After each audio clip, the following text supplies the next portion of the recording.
Welcome to the demo. Please enjoy your stay. If you want a really good video, lean over there and put your head right in that window right beside you.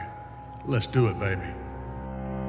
Throw it in park as I open the door. Baby, you wait in the truck. Old photographs scattered on the ground. Take a breath and my mind gets stuck. I can hear the screams, I can hear it all.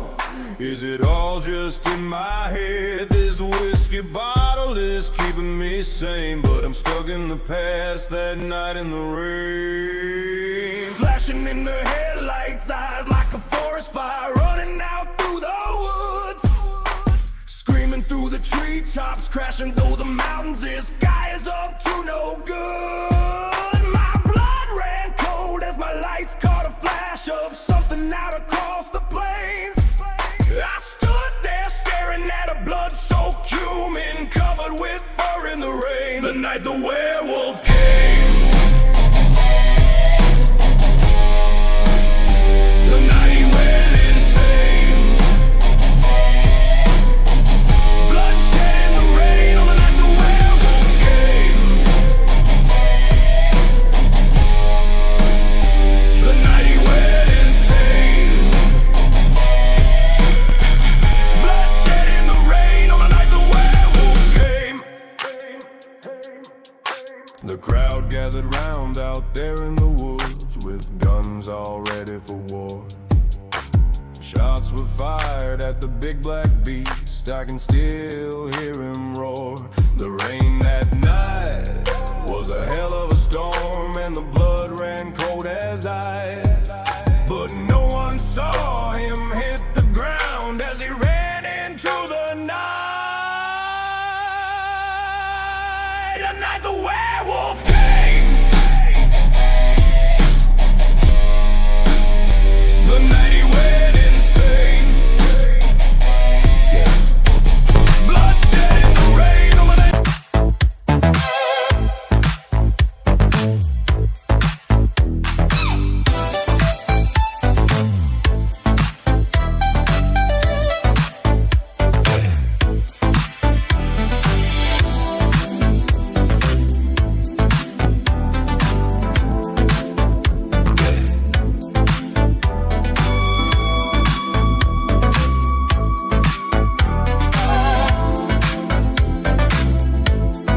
If you wanna move, then drop that low bass. If you wanna move, then drop that low bass. Low bass. Drop the low bass. Drop the low bass. Yeah. If you wanna be loud, lay it on the ground. I said loud, lay it on the ground. If you wanna drop it to the ground. If you wanna drop it to the ground. Get low. You gotta get low. Get low. You gotta get low. Get low. You gotta get low. Get low.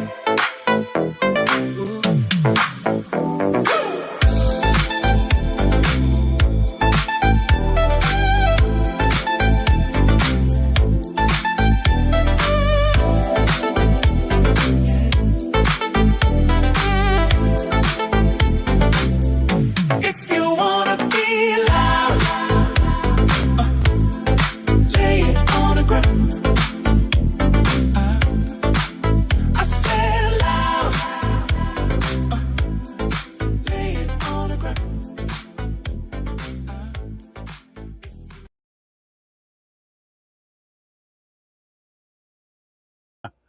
What's up, guys? We're jamming up in here.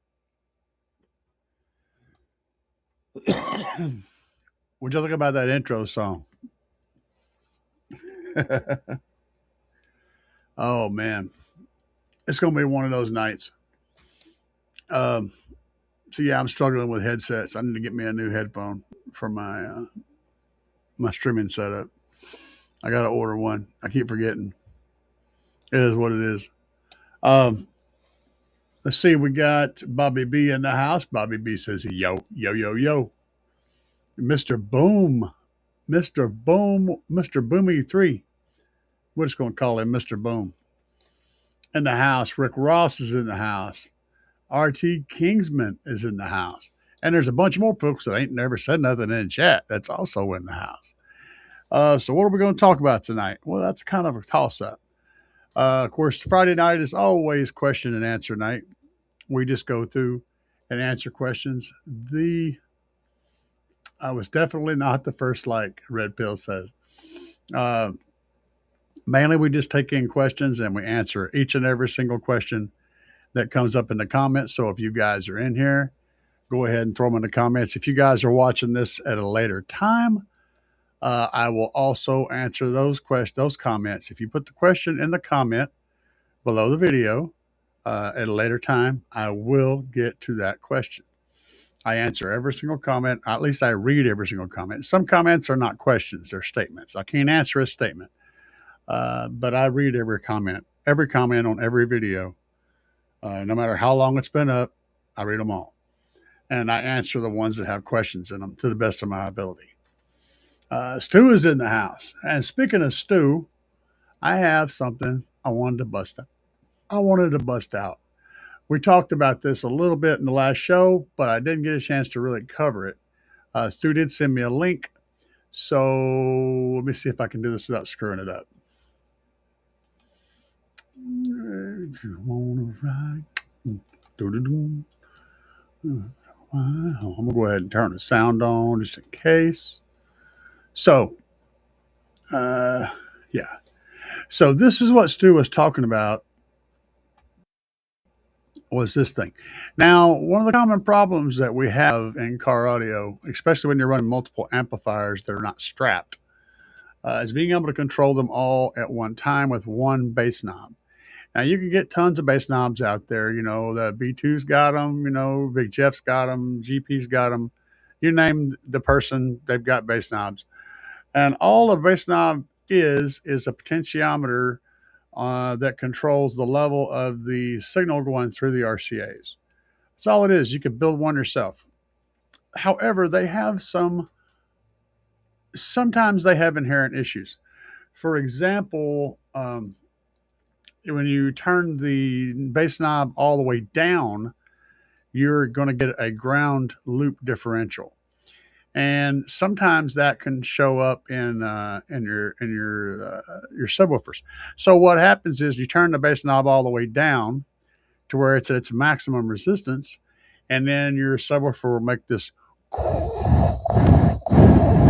sound like that. And it'll go away as you turn the knob up. When you get to maximum volume, it won't be there anymore. And that's because of the ground loop issue, a ground differential. Well, one way to avoid that is to use your bass knob that come with your amplifier, because now it's controlling it at a different point in the circuit. It's not controlling the voltage, it's controlling the signal. So it's a different spot that you're cutting. And we don't run into problems there. Okay. Well, when you're running multiple amplifiers that cannot be strapped, you need a way to control all of that at one time. So Stu was recommending this. That's where this guy comes in. I haven't dug into it yet, but it is a $229 option. Now, I'm going to start sneezing. So let me blow my nose, because if I don't, I'll sneeze continually. And I still may. This happens every single day in my life. It's just part of my life. This is how my life works. So it's $229. Now, we know we can get some different Bluetooth bass knobs, but they work in similar ways as the other bass knobs, just adding a Bluetooth signal to it. So it may or may not be ideal for solving those problems. But this is a $229 option. Now, what is this? This is the Epicenter from Audio Control, and this is the Micro Pro. So, what it is a bass processor. So, what that means is it takes the frequency, the bass frequencies that it hears, and it either lowers them by 1 octave or it lowers them to a harmonic that's lower in the range that your subwoofers like. So, for example, if you're lowering it by 1 octave, if it hears a 62 hertz bass note, it can lower that to 31 hertz. It can cut it in half. That's lowering it by an octave. Every time you lower 1 octave, you cut the frequency in half. So that's the best way to put it. So if you lowered 50 hertz by 1 octave, you would get a 25 hertz frequency. Well, that's too low for most people to play. I can play 25 hertz. I can play like 23, 24 full tilt, but most people can't. So what it would do instead of lowering it by an octave is it would look for a harmonic of that note down below it, and I'll explain that to you. So hang on 1 second. Let me get my brain in gear here, and I will dig up this chart.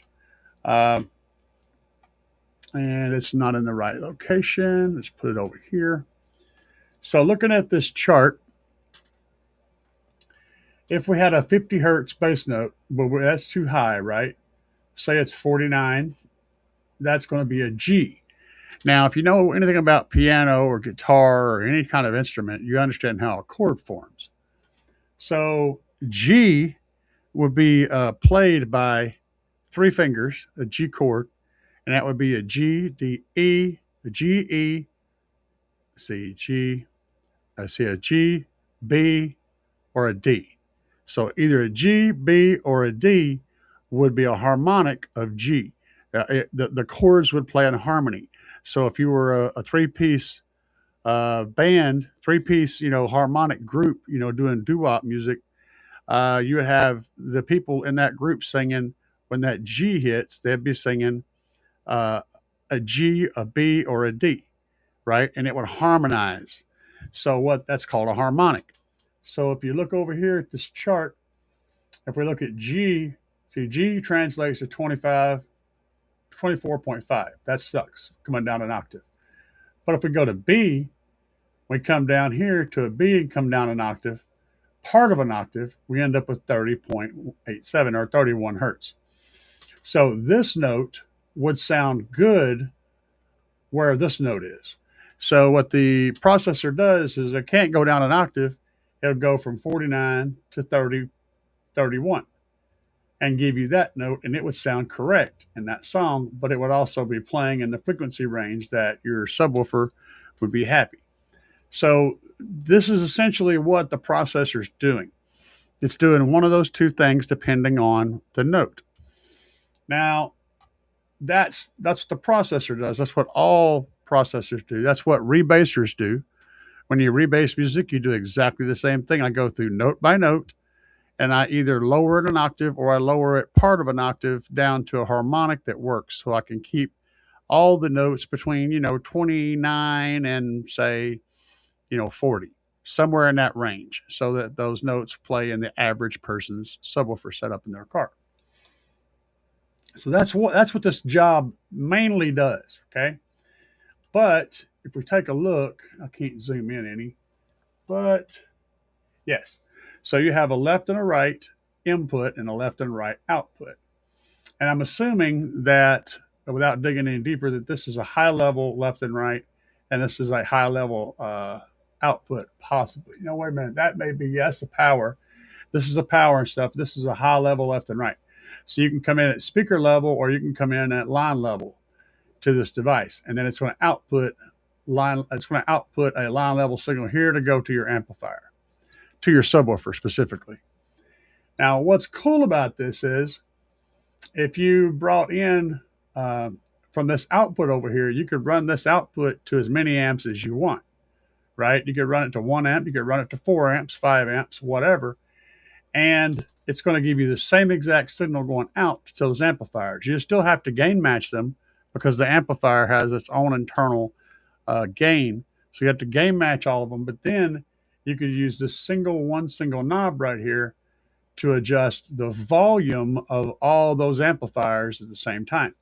Now, there's also this setting right here, this other knob. I think it has multiple jobs. I haven't read into it. I'm just going by feel here, and allows you to probably change how much you're enhancing the bass and all that kind of stuff. But you could leave all those features turned completely off and just use one knob as a bass knob. And then there's other stuff as well. So let's dig into this device a little bit. So the first part is it restores low end frequencies. We already talked about how that works. It's not, and also if you have a car that uses a factory stereo system, and then the factory, when you turn the volume up, right, after you get to a certain point, the bass stops going up. The volume, the mids and highs will keep getting louder, but the bass stops going up. This can solve that problem as well. So it can rebase, basically real-time rebase your music, and it can fix that factory bass roll-off that you get whenever you turn the volume up. So those are two big deals. It has a parametric equalizer for the bass, so you can actually equalize the bass. That's cool. Line out converter, yes. Line driver, so you can boost the signal strength, of course. You can bring the voltage up or bring it down depending on what your amplifier manufacturer requires for the voltage on the input on the RCAs. So again, you can bring it down as well. You may start out with a 6-volt signal coming into this thing. You could actually lower that voltage to something that a tar amps doesn't, freak out and run for the hills at. But you can also bring that voltage up, and typically bringing your voltage up is going to give you a better overall clean signal, because the more signal you have on the RCA wire compared to the noise that's going to be there, the more signal you have compared to the noise, the higher your signal to noise ratio. Or I'm not sure if it's higher or lower, but you guys get the point. You want the signal to outweigh the noise. And that means you're going to have less noise whenever you got the thing turned down, and you're not going to hear all that weird floor static and stuff. That's the noise. So the more signal you have, the cleaner your system is going to sound, and up to the point to where your amplifier cannot take it anymore. So that's a thing. Factory stereo compatibility, we covered that. That's from these line level inputs. And protect your speakers, subsonic filter. So it's got a built-in subsonic filter to prevent the device from sending a signal to your amplifiers that's lower than the frequency that you had that filter set at. So that's cool. It's across the board. It's going to do a subsonic filter on the, of course, the DSP will do a lot of this stuff. But yeah, so you got a 12-volt remote. You also have a signal sense turn on, and that signal sense, that GTO, that's their shorthand for great turn on. It's signal sense. Basically, whenever this thing realizes there's a signal coming into here or coming into here, it's going to cause it to turn on. I hate using signal sense turn on, but it does have that ability. It also has a 12-volt remote in, which will be over here. That's what I would use. I don't like signal sense turn on because it gets weird sometimes. But if it's what you got to work with, there you go. This is the things that are important for me. It has the ACR dual knob controller. That's that thing right there with 2 knobs on it. Okay. It's compact, and it seamlessly connects to Epic amps. I'm assuming that is one of their amplifiers. So they have different stuff down here. We kind of read through that stuff. So here's some other cool features. Back here, you have maximum input voltage, 40 volts. That's loud, guys. 40 volts is a lot of power. A lot of power. That's a lot of wattage. So that would absolutely handle your speaker level outputs of your factory system straight into this thing. It gives you different load selections. It gives you a max output voltage of 10 volts. So that's a lot of power too. You can send that straight to your amplifier if your amplifier can handle a 10 volt out. Back in the day, we used to run 8 to 9 volts out, but today the amplifiers are weird. This is talking about that signal sense thing. It's got a pair of bass controls, with 27 to 63 hertz. I'm assuming that this is the frequency range it rebases to or something. I really don't know. But it responds down to 10 hertz up to 30 kilohertz, which is past your sonic range across the board.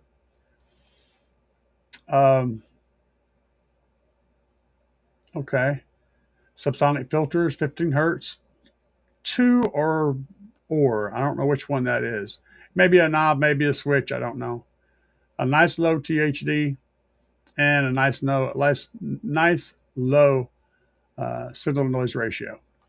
So overall, this is a pretty cool setup. It's kind of pricey for a bass knob, but people spend a lot more for bass knobs these days.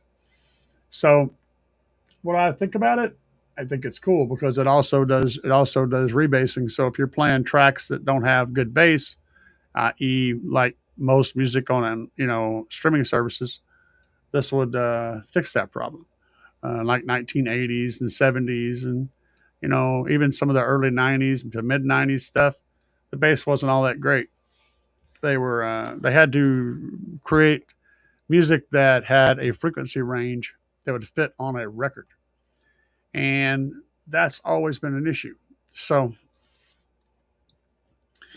the record groove, that real estate on a record was really really valuable. So they and the way the record player picks up isn't up and down. It doesn't bounce. The needle doesn't bounce up and down. The needle moves from side to side.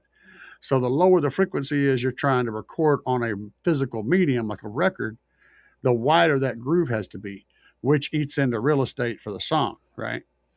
So they would keep that frequency above like 40 or 50 hertz and up. You wouldn't hear anything that was ever below that frequency. In fact, another one bites the dust.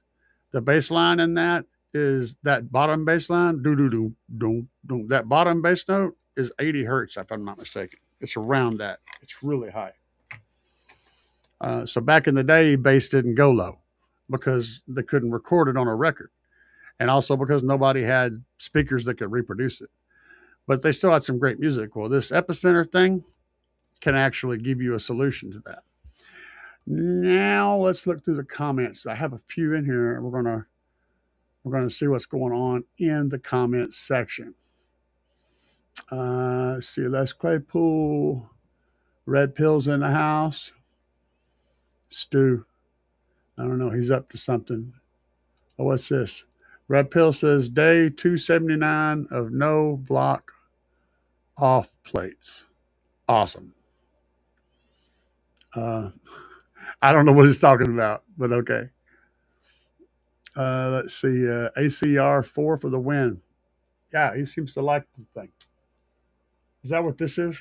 Or am I reading something else? I think this is what this is. But it looks cool. I'm digging it. Stewie, let's see. Now I'm thinking November. It's not so hot. Red Pill. So 11 months or so. Ooh. Hey, what's up, El Fuego? El Fuego's in the house. Hello from the Pacific Northwest.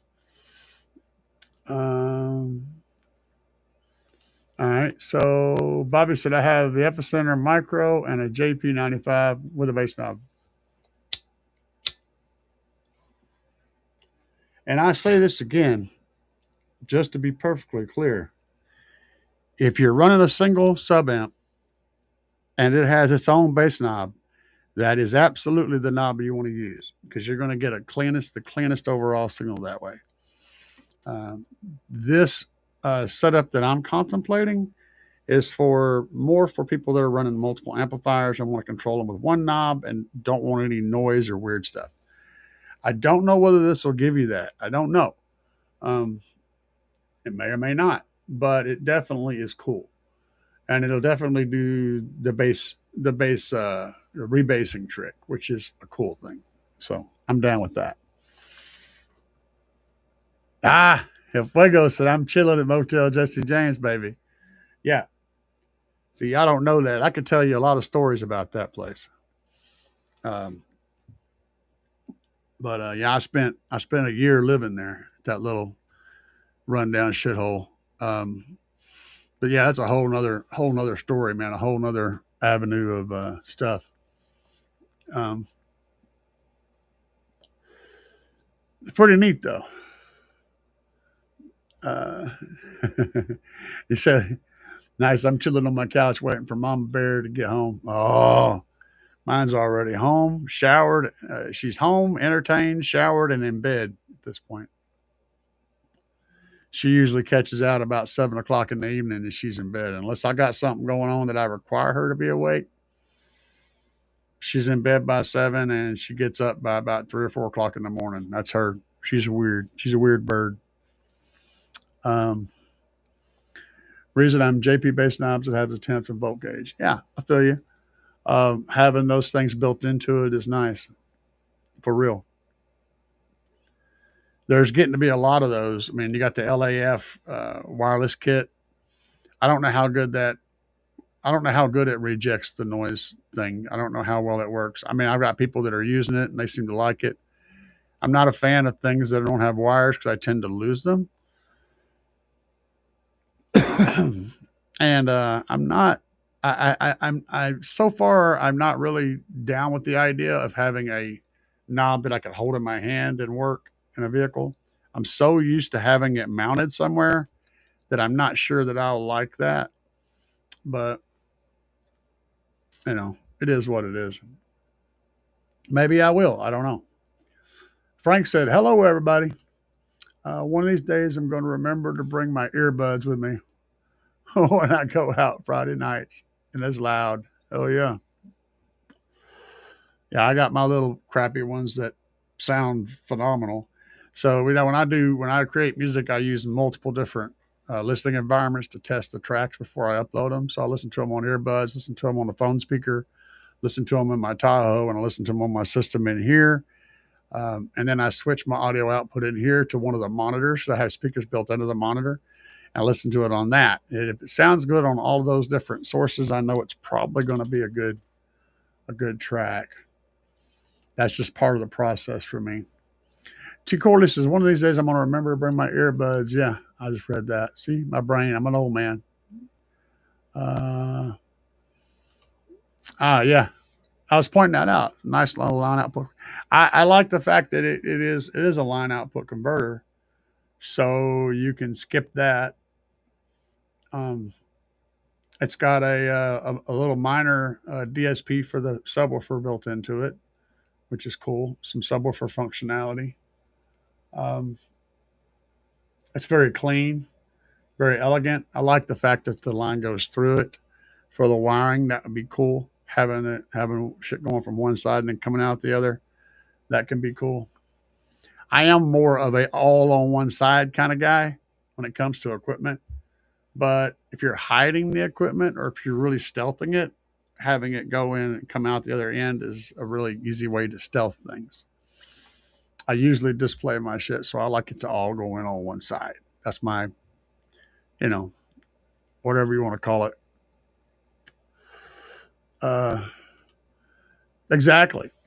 Having a rebase machine that can continually, solve those bass notes and make them get them down into where your subwoofers can get happy and you can feel that the power of that. Because when these guys played live, they did not. Their tuning was different. So whenever they did a live show, they had everything stepped down to where the bass notes were more in your face and gut wrenching and rip your heart out. So if you remember going to a concert back in the day and hearing the bass and then listening to it on the record and going, man, it don't sound the same. Well, that's why. It's technically not the same.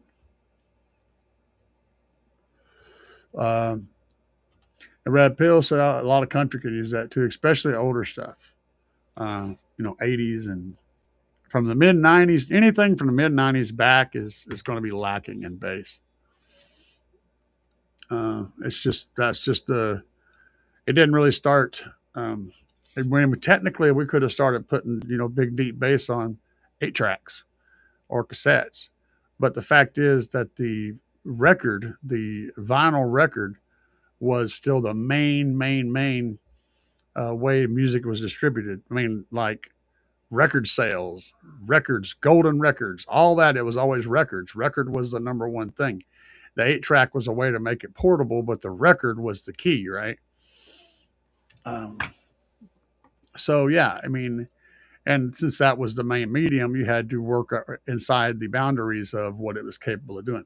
Now you could get down and drop low bass on a record. It would just eat up like two songs worth of space by doing that. So they didn't do it. Um, Bobby B is not happy with Walmart. GTO works DC offset. Okay, yeah, I got you. And that's why the DC offset is something that's why, because it's variable. It's not always exactly the same. That may be why I get sketchy results from trying to use that from time to time. A DC offset is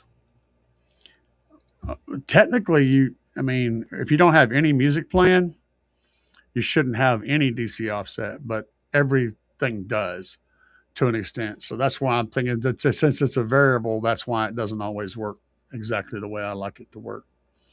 Pontiac GTO, Red Pill says, yeah.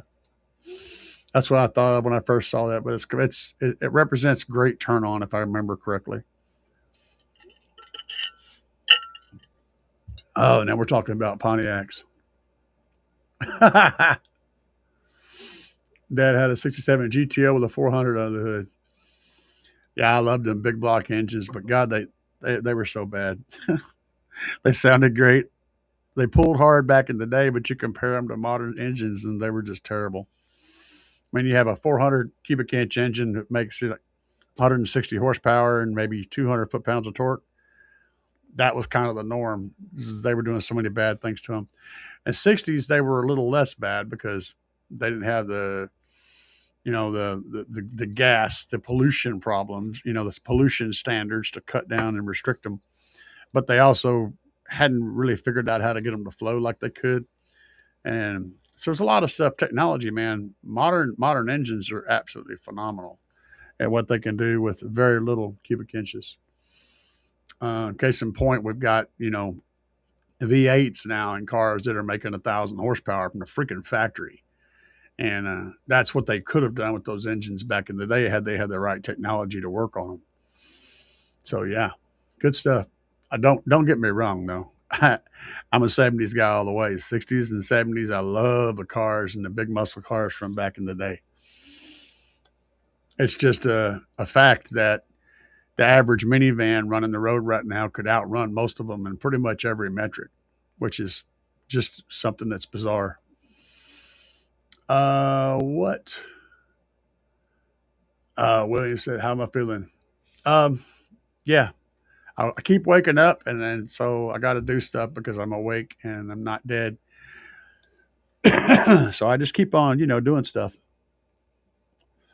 I've been working on this project, but I'm having a hell of a time with this RGB crap. I've done so much RGB stuff in the past. For some reason, this particular project is whooping the hell out of my ass. Um, but I don't know. Yeah, I ain't really set up to demo stuff, but yeah.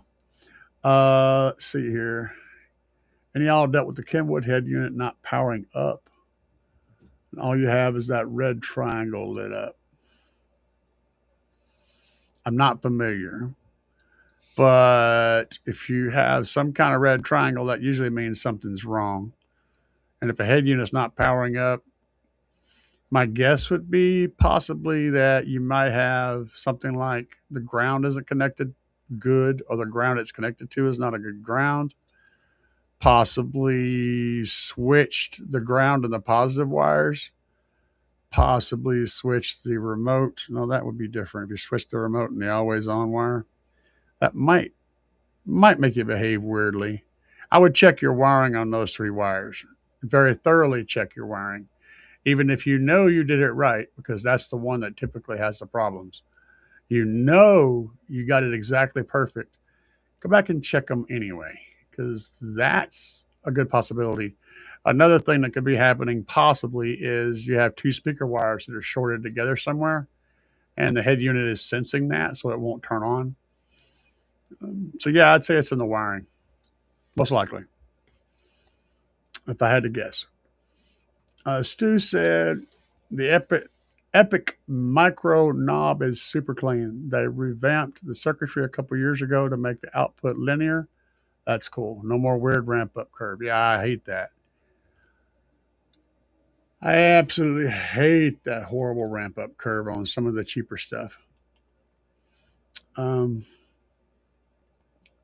triangle light, triangle lights. I think the triangle lights up with constant hot. Okay, yeah. Basically, he's saying the same shit I did. Check your wiring. Check even if you stupid. Check yourself because I've done stupid, and I like why did I do that? I have no idea why I did it, but I did it. Stupid. Check yourself. Um, see, I need somebody to help. Okay, what's up, man? Welcome to the show. I cannot pronounce that name. I think Prince is in there somewhere. Anyway, I need somebody to help with designing the ported section of a fourth order bandpass. Ooh, that's fun. I already found out my sealed resonance and my QTC of my sealed section. Good. The ported section is just a matter of designing a ported box mostly.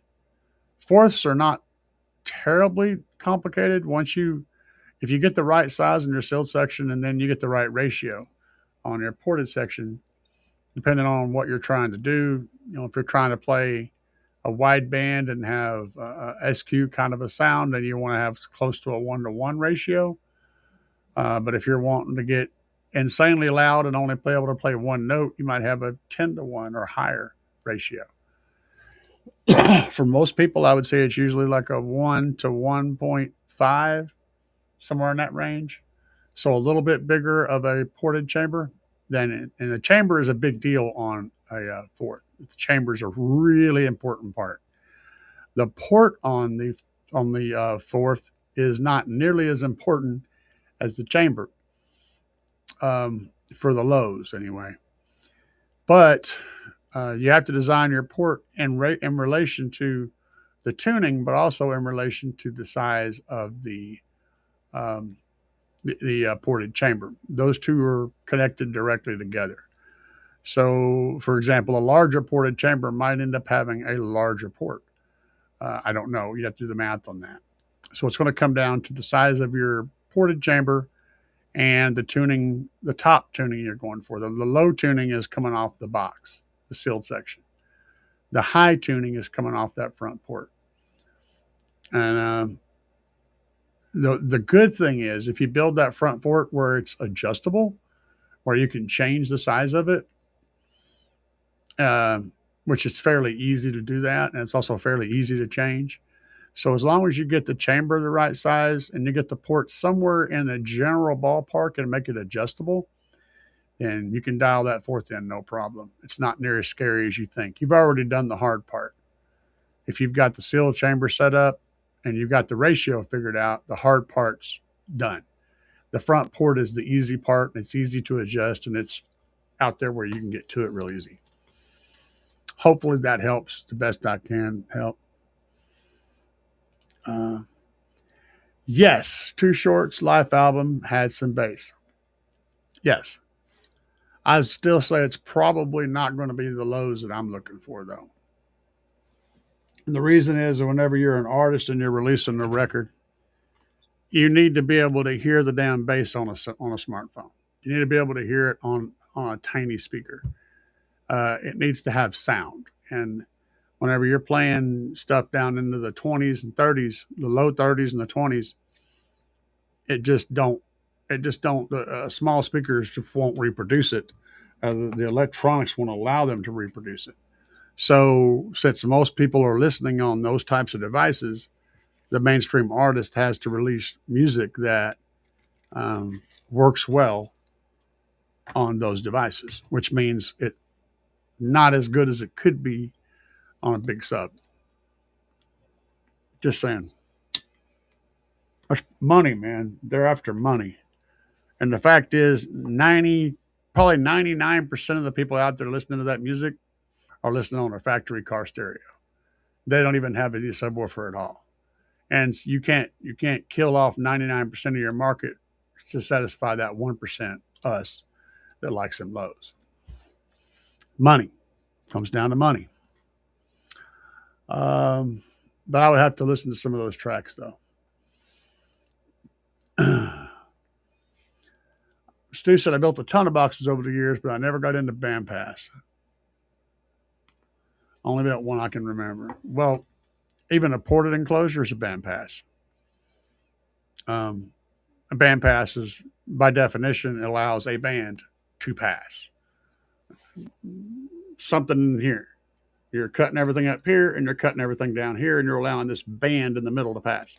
So technically a ported enclosure is a bandpass. A sealed enclosure is not, because it doesn't restrict anything. It has a roll off, but it can play all the way down to 1 hertz. And you'll hear,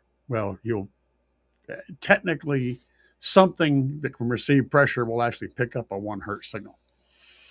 Where on a bandpass, that wouldn't be the case. Any kind of bandpass, being a ported or anything more advanced than that, because once you're playing below that port, anything that's coming out of that port is just going to offset the sound coming out of the speaker. So that's why a ported enclosure's response just falls off a cliff, is because as soon as you're a little bit below that port, now you're just canceling the ports. The sound coming out of the port is literally like another speaker playing out of phase. It's canceling the driver, which kills it. You don't run into that problem on the highs because the wavelengths are much shorter, and the port and the sub don't really get to interact enough to cause cancellation up in the higher bass range. But on the low side, yes. So it's just understanding how the dynamics are. So yeah, a ported enclosure is definitely a bandpass. But you're talking about 4th orders and 6th orders and stuff. That's what people think of most of the time when I think of bandpasses. And there's a lot of really cool stuff involved in those. You can build some really, really cool enclosures, but you're always going to be trading off. You're always going to be trading off range for something else. That's the key. So no matter what you're doing beyond a sealed enclosure, once you leave a sealed enclosure, you're trading off range that you can play for something else, usually for efficiency or volume. And it may be a tiny narrow band that only plays like 60 hertz, stupid loud. You're trading off the range of that for that incredible high spike. You're always trading off something for something else. Fuego said, I drove a 71 Chevelle with an MM Godfather 15 in the back seat in 91. Huh. Get her done. In the back seat. I've had many old beaters with subwoofers or speaker cabinets sitting in the back seat. Yes, sir. I saw that you have a video pertaining to 4th order and 6th order bandpass explained from a year ago. Yeah, it goes pretty deep. I'm steadily learning more about it, but that's a good starting point. It's a good jumping off point. You figure out what you want to go into deeper, then you're going to have to dive in and go to different places. Most of my videos and my information is a pretty general information. I don't dig really deep into SPL, and I don't dig really deep into SQ, but I can get pretty damn deep in SQ, more than I can do SPL. But yeah, I'll give you a jumping off point. It's a good video. What's up, boys and gals? D. Hermanson. Welcome, sir. I'm glad you guys showed up. Last Wednesday's video did extraordinarily well, and it was completely out of the blue. We had a really good retention, had a lot of people in here. We had a lot of likes, and I love a video that their questions are answered. That's my main thing. Sue said, welcome, D. Dark WB4. See, we're just going to go with dark. I damn sure ain't going to try to pronounce something with numbers in it. Yo, I had a GTI single sub. I switched. Okay, I'm gonna have to reread this a couple of times, and I switched it. I switched it in my IS 250. It seems to be not hitting. Not. It seems that not hitting that hit. Okay, let me start over. GTI. I'm not sure what a GTI is. A single sub. I switched it. Okay. All right. So the gist of what you're saying, I think that's probably F250. My guess. Um, Maybe you're using speech to text and it just typed in IS is 250. F is sounds the same. So the reason usually whenever you switch a system from one vehicle to the other, there's two things that change. One is the electrical system changes. If your electrical isn't up to snuff in your new vehicle, you're definitely not going to get the output that you did from the other vehicle. The second thing that changes is the shape of the cabin and the size of the cabin. Those two things will drastically change how hard something hits. So you have to figure out your quarter wave and all that stuff. And there's a whole lot going on there. The best way to get that is to get a ballpark number, by ballpark stuff from somebody who has the same or similar vehicle, and use their basic measurements and their basic solution as a ballpark. And then you can start zeroing in on your specific vehicle. But yeah, it's a guessing game up to that point, depending on what you're trying to get out of it. But like I said, also the electrical can be a big part of that too. A reduced efficiency of electrical, because you're turning the power that's coming out of your batteries and alternators, you're turning that into bass. If you don't have as much power coming out of there, then you're not going to have as much bass. In the end, that's just the way that works. People tend to forget that the most important equipment to make bass is your alternator and your batteries, because without that, no matter how much money you spend on little black boxes with gear, with electronics inside, you're only going to be able to turn this much power into this much bass, and you're going to lose some of this power to heat on the way to that base. So you got to have a good electrical system, supportive system. That's number one. So it's a possibility of both of those two things. Schoolboy Q is the lows, near the 30s. Oh, that sounds cool. I don't do much mainstream music anymore because copyright problems. Companies just want to block all my shit and want to try to share my monetization and all that if I play even a few seconds of a distorted version of their stuff in. So I just don't play it at all anymore in my demos. And most of the time when I'm riding anymore, I don't even listen to mainstream music. I listen to my own stuff. I don't have to worry about it. You'd think that the company would realize or recognize that getting their song out there would potentially get some people interested in that song and it would actually help their sales, but they're so short-sighted that they want to try to steal money from the creator that's putting that little clip of music on there. And so I say, screw them all. I'll make my own music and they can all go jump in a river and have fun. That's just my philosophy on that. And my music is available for anybody to use. As long as you don't upload like a whole entire full-length song and say, this is my song, right? I don't care what you do with it. You can make videos, you can do demos with people, and I'm not going to monetize any of that. I'm not going to try to monetize your video. That's what I'm saying. I'm not going to block you. I'm not going to monetize you. You can use my stuff in whatever you want. And I'm trying to bring that element to the community as well, because it is a problem. It's a real problem. Stu said Lexus trumps are definitely much better isolated than Volkswagens. He recognized the vehicle. I didn't. But yeah, it's about the space, the material, the shape of the space, the size of the space, and the electrical system. Those are the things that that are different, Stu's dropping knowledge left and right. Stu is always dropping knowledge.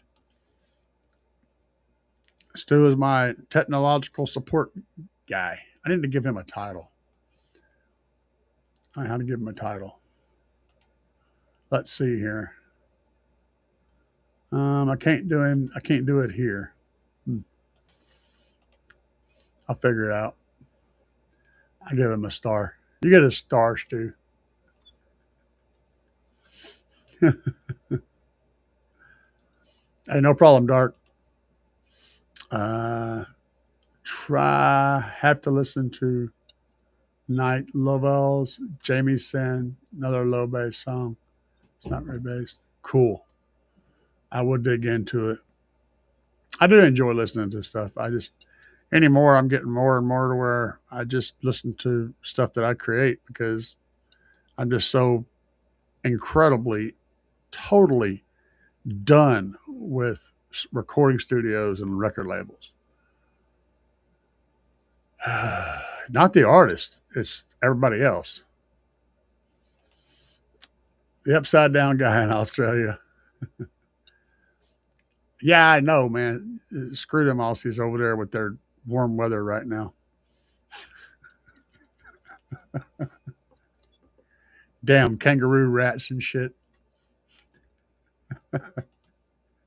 You know I love you, Debbie. I see. Lamp cord, Stu says. Hell yeah. Tar amp cord. Tessa tape, lamp cord, self tapping deck screws. You know you're living an SQ life then. Hell yeah, man. Let it rip.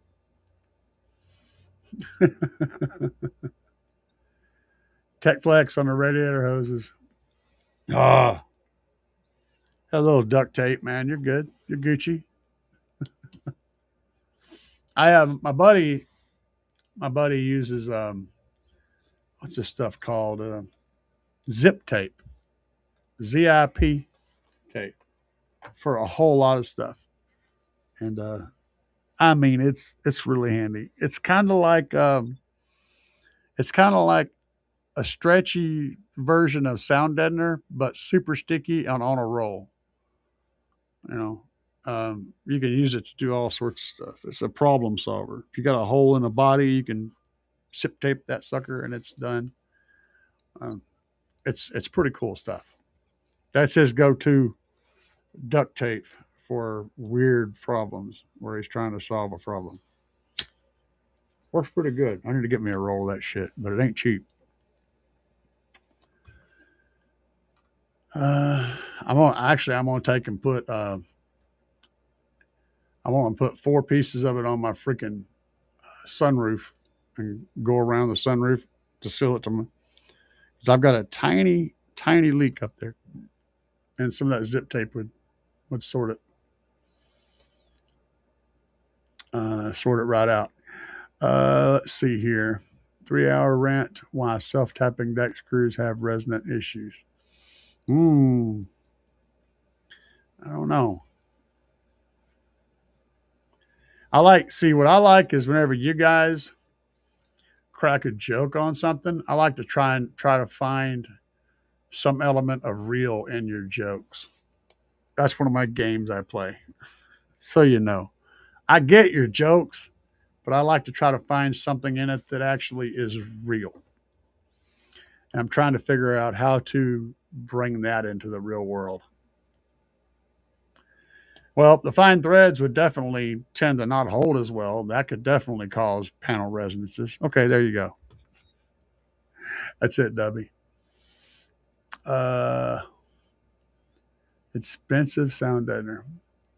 I'm going to go on here. What did Nick say? I missed something here. I don't know what he's referring to. Sound deadener. Okay.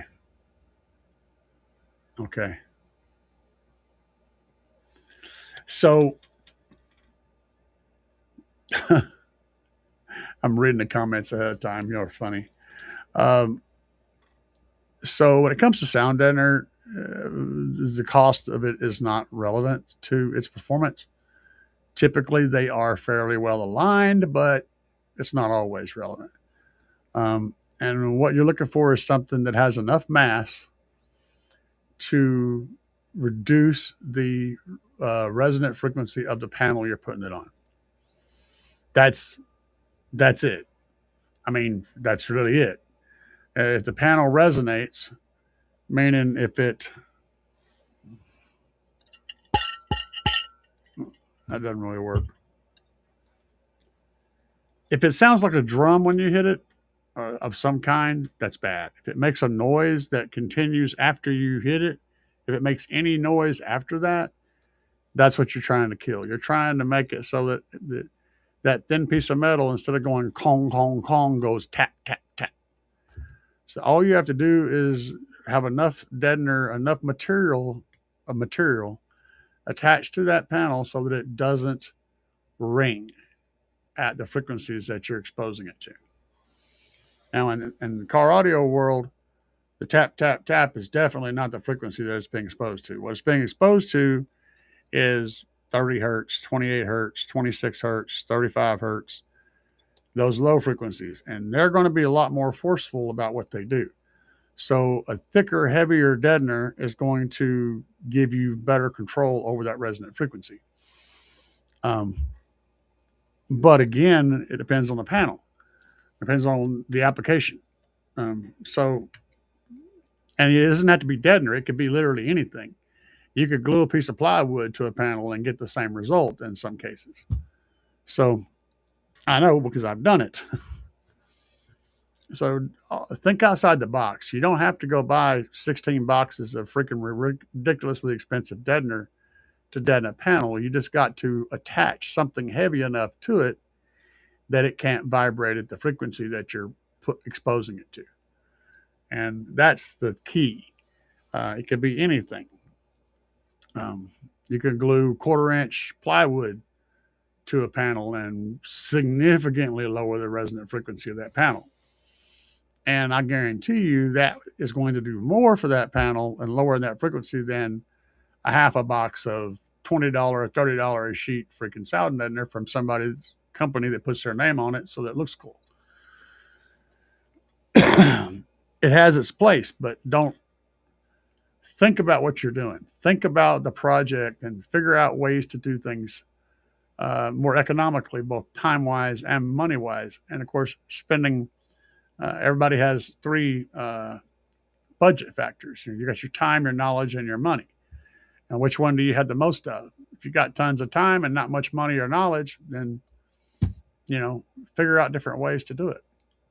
Anyway, I can go on and on about that whole trilogy. I'm not sure what Dub is talking about here. He said, been attacking people past week. He's on a tear. Are you saying that you're running around with a drumstick beating on people's heads like they're a freaking Congo drum?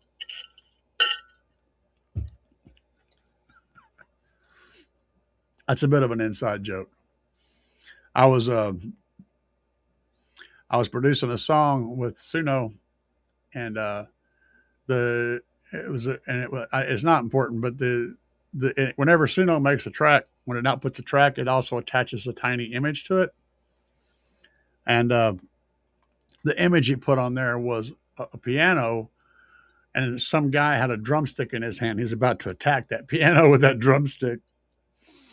And it kind of stuck in my head. I thought it was hilarious. Both SPL and SQSI can get crazy. Yes. And I'm with you, man. I'm right down the center. I lean, well, it depends on what I'm doing, because some days, depending on what I'm doing, some days I'm full SPL blowing hair around, and other times I'm playing some really cool, easygoing music in there and trying to enjoy the vibe and the sound stage and all that stuff. So it depends on what I'm doing, but I like my vehicle to be able to do both, which means it's not going to do either extremely well, but I don't do any one specific thing extremely well, but I can do a whole lot of things pretty good. So it kind of represents me. I think that's a good spot.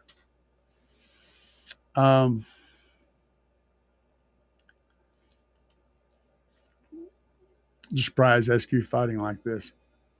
I don't know. Well, people live off of drama, man. So that's a thing. If you're looking at the car audio community, it's just as screwed up as any other community. I mean, you could go to the freaking crocheting community and get the same crazy dramatic bullshit going on. Freaking knitting community, the quilt making community, the doll making community, whatever it is, they're the same idiots are there both sides of the fence, and people just love to have drama. Drama's it fuels everybody's life for some reason. I mean, just look at Facebook. You know? Wow, man, it gets bad.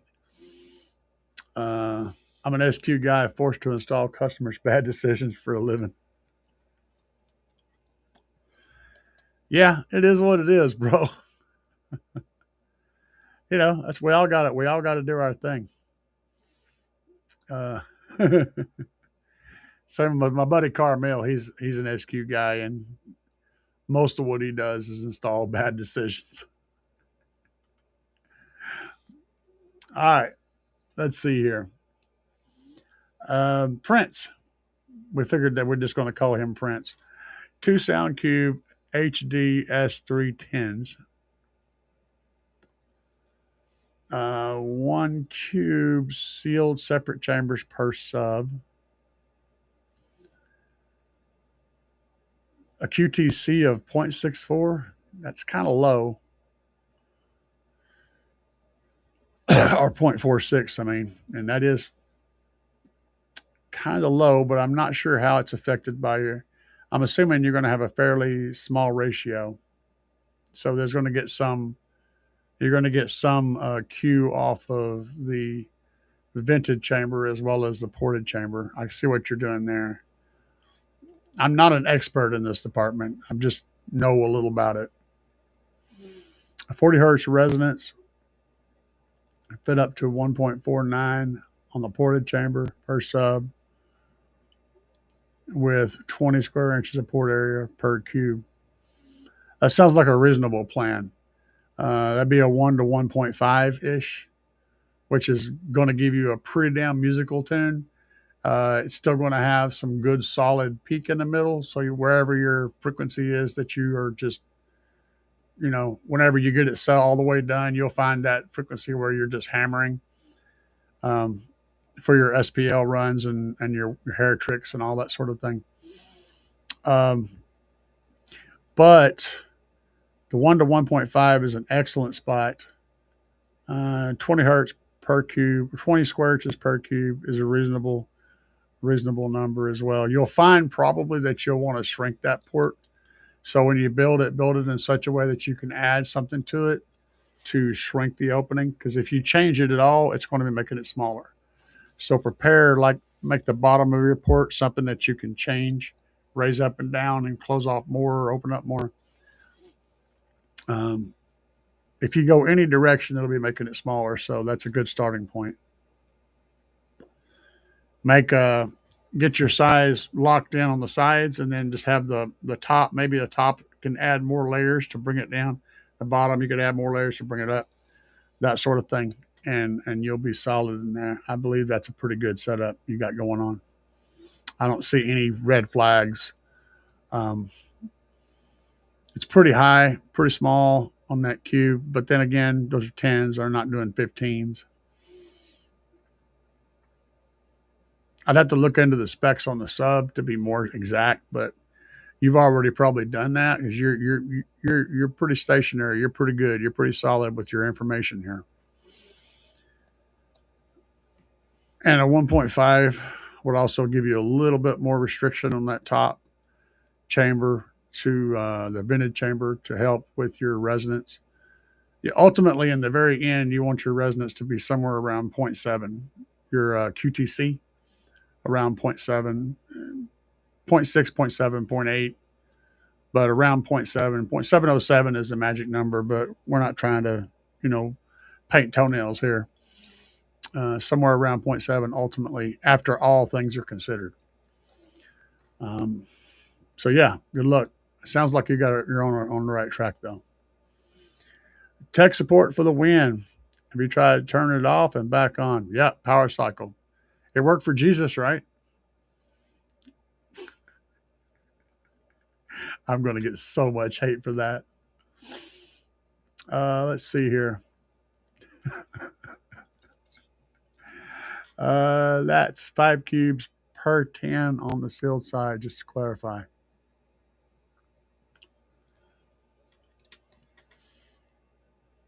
Five cubes per 10 on the ported side?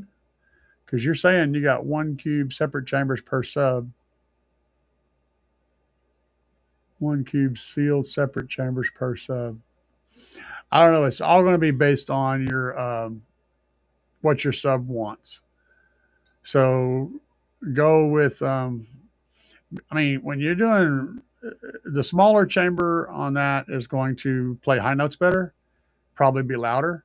The larger chamber on your sealed side is going to play lower, but probably not as loud. And usually people try to get in the middle somewhere. So yeah, you would need to put your sealed side somewhere in the ballpark of what the subwoofer manufacturer calls for on the sealed enclosure. Maybe just a little bit bigger if you want to play lows well. If you want to play the lows and get that low range. But if you're wanting to just get stupid loud, then smaller, smaller, smaller, is the joint. But then you're looking at like 60, 70 hertz, whatever, for your SPL runs, and you're going to have a real peaky ass box. Making it a little bit bigger is going to be better for movement and moving air and playing lows. So yeah, there's a lot of math involved. And you said you want wide bandwidth, yeah. You want that bottom to play, like 25, 28 hertz, and then that front port to play like 40. I try not to separate them more than an octave. I've already explained about octaves. Octaves are easy. If your bottom is playing 22, then your front would be a 44. But I try to stay within an octave when I'm designing. So I would go to like a 22 and a 40 or a 28 and a 45, something like that. Yeah, that's what I typically go for. And nice range. You're going to cover the whole bandwidth of a subwoofer doing that. My numbers are just pulled straight out of my butt, so don't write them down as they're the gospel or anything. But you want to keep it within an octave, the separation. That part you can write down. And what that does is allow you to play all the notes, because an octave is all the notes. It's all the notes, and then it repeats for the next octave. So if you can play a whole octave, you can play the whole thing. I like to trim that a little bit down and not quite play an octave.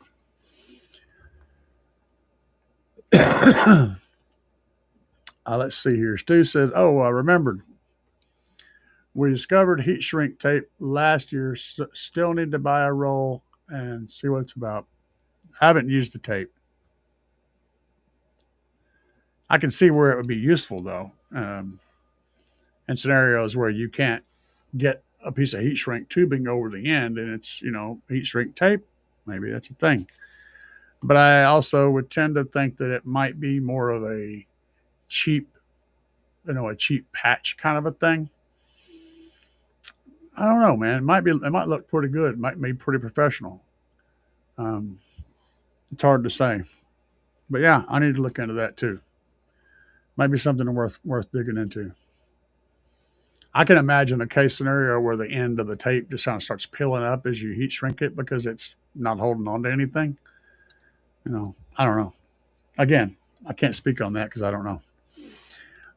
Dub says, Nick from Resonix, yeah, has been on the attack with people about subwoofers, Clipple data, etc. He's gone after Sundown and Sound Integrity and some others. Sounds like a nice little drama war, nice little sound, car audio drama war. And the thing about that is I tend to lose respect for people that get all wound up in those. Their priorities are not in the right spot. They're putting priorities on winning drama battles, which is completely pointless.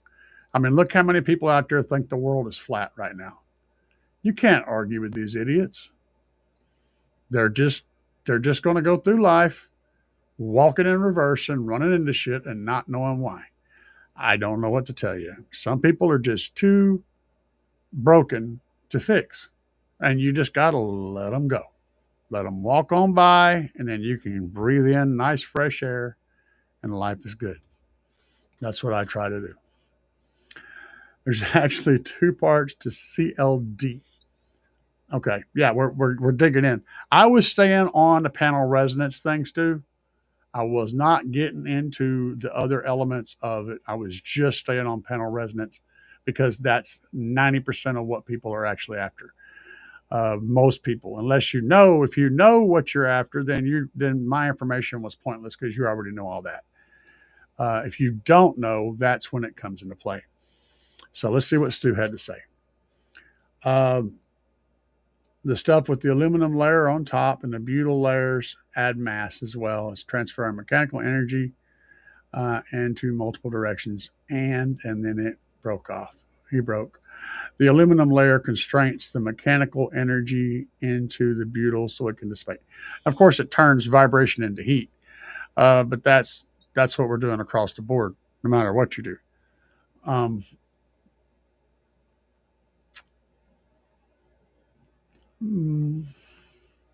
Okay. I'm rereading what he says here. Mechanical energy into multiple directions. Okay. The aluminum layer constrains the mechanical energy into the butyl so it can dissipate.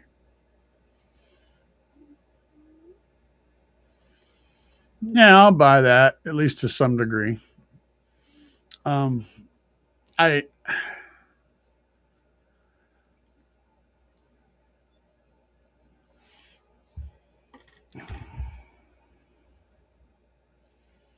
yeah, I should do some testing. You guys think I should do some testing on Sound Deadener and what it does? A nice controlled environment. I know there's been some done on the internet.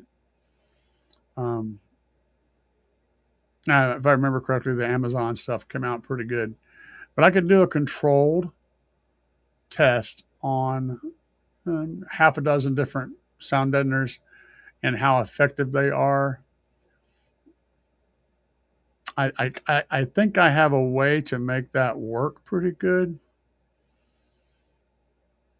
Maybe test 3 different sound deadeners, one top quality sound deadener, one inexpensive sound deadener, like something that you can go buy on Amazon and not spend a fortune for, and a homemade solution. 3 of those. That would be, I'm not testing brands per se, I'm testing concept. Big, thick, meaty sound deadener versus thin, cheap Amazon sound deadener versus something that I just pull out of my backside and make a sound deadener with. If you guys think that's cool, put it in the comments. Let me know. Let me know what your idea is on that. So I could do that. I could set that up. I got an idea for I made a way to create a test. I need a minimal amount of tests because it's going to cost money to build that. But yeah, I could do something like that just to see how effective it actually is. Are you getting your money's worth, or can you replace it with something that's not even considered sound deadener, something totally different? Is there a way to make it work without that? And I've got a temperature gun, but it's not going to be sensitive enough to pick up the temperature change of the deadener. But I will say this: anytime everything that vibrates in a vehicle generates heat, and if you use a material to stop it from vibrating, it's going to generate more heat. But it's not going to be necessarily an amount that will show up easy on a temp gun without using a ton of power. And we're not going to be doing a ton of power. Dove is talking about that butyl plus foam. Yeah, that's good stuff. That's the luxury liner stuff. That's a good one size fits all stuff because it traps sound, as in it actually stops it from moving from one side to the other. It also has the restraining layers to keep it from ringing. So that can be very. It's also very pricey, very pricey. So if you just want to throw a whole bunch of money at it, that luxury liner kind of stuff with the multiple layers and the foam layer on the top and all that, that's where you're going to get a good result by just throwing money at it. We're trying to solve the problem without throwing tons of money at it, though. I want to see if that's possible. Uh, let's see here. I saw you ran out of room. I figured that part out. What's the benefit? Okay. What's the benefits of running two? What's up, Millie? Mill J? Mill J? Okay. The benefits of running two alt gauge from the from to second from two alt gauge. I guess that's what he's saying. From to second battery. Um, well, the benefit of running any doubled up wire is to carry more current safely through that cable. If you, for example, alt gauge, I typically restrict it to around 400 amps on short runs and 300 amps on longer runs. That's what I typically do. I figured that from my numbers. Anything under like 10 feet, I'll run 400 amps on it. Anything over 10 feet, I'll switch it down to 300 amps. So if you need to pull 600 amps from point A to point B, if it's a long run, you need two of them. If it's a short run, you still need two of them because it's over 400 amps. That's just how I do it. I work it out in my head. There's more exact, precise numbers, but that's what I do in my head. So running two doubles up on the amount of power you're able to move from point A to point B safely. As once a wire starts getting warm, it's not going to be productive anymore. You definitely need more wire. You could use a larger cable or you could double up on the same cable. Usually doubling up is where you go because you don't want to go spend another, $200 on something that you just bought, and you can't really use. So that's the reason for doubling up cables. um, let's see here. True, yes, sir. CLD plus closed cell foam adds decoupling factor and also good insulator. Absolutely, 100%. That's the other thing is that you can actually, if you run that stuff, that luxury liner. That's what I call it. That's what I always think of whenever I think of that. It's really thick stuff. You run that stuff over like your tunnel for your transmission and around your firewall in places. It blocks heat. You put it on the roof, it blocks heat. Your car will run cooler and be warmer in the winter and cooler in the summer by doing that. But again, that stuff ain't cheap. And in order to get the heat rejection, you need to cover the whole surface, not just put patches in. Patches will help with the sound, but you got to cover the whole baked potato, as Dean says, if you want to stop heat from getting through, because you got to cover it all. And I appreciate you for saying that. I appreciate the questions. And of course, if anybody else is helping you in chat, that's also appreciated. And we all do it because we love doing it, because we enjoy helping people. And we enjoy talking about our hobby and our passion. And that's why we're all here.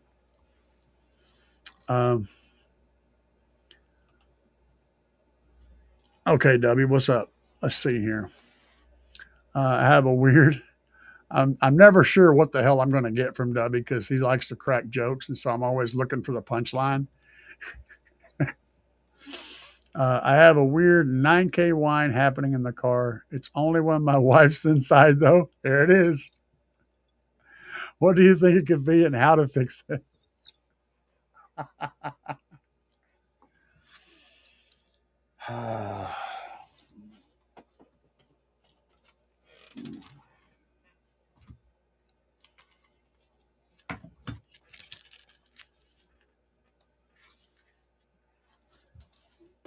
I make house calls.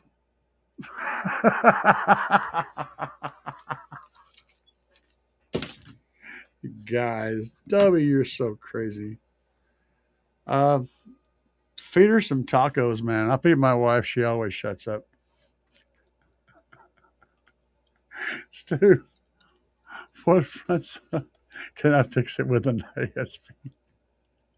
Stu, for my front sub, I'm thinking, oh my God, you guys are so crazy. For my front sub, I'm thinking image dynamic 8 and about zero point 0.4 cubic feet. There's a ton of options, specs per dollar. Sound thoughts? I know you were referencing this to Stu. Um, for a front sub, just about anything in a tiny sealed enclosure is going to give you really good upper bass, like in that 40 or 50 or so hertz up to like 100 hertz is going to really resonate. Don't be too crazy about what you pick. Just make sure that it'll handle the power you're going to put on it, that it fits in the enclosure you're going to put it in, and give it as much airspace as you can in the space that you have to work with. Um, that's my advice. You're going to, once you put the DSP on it, you're going to find the magic anyway. You know, it's going to blow your freaking mind whenever you hear that front sub drop in and bring up those lows that you're missing up there. Holy bejesus, dude!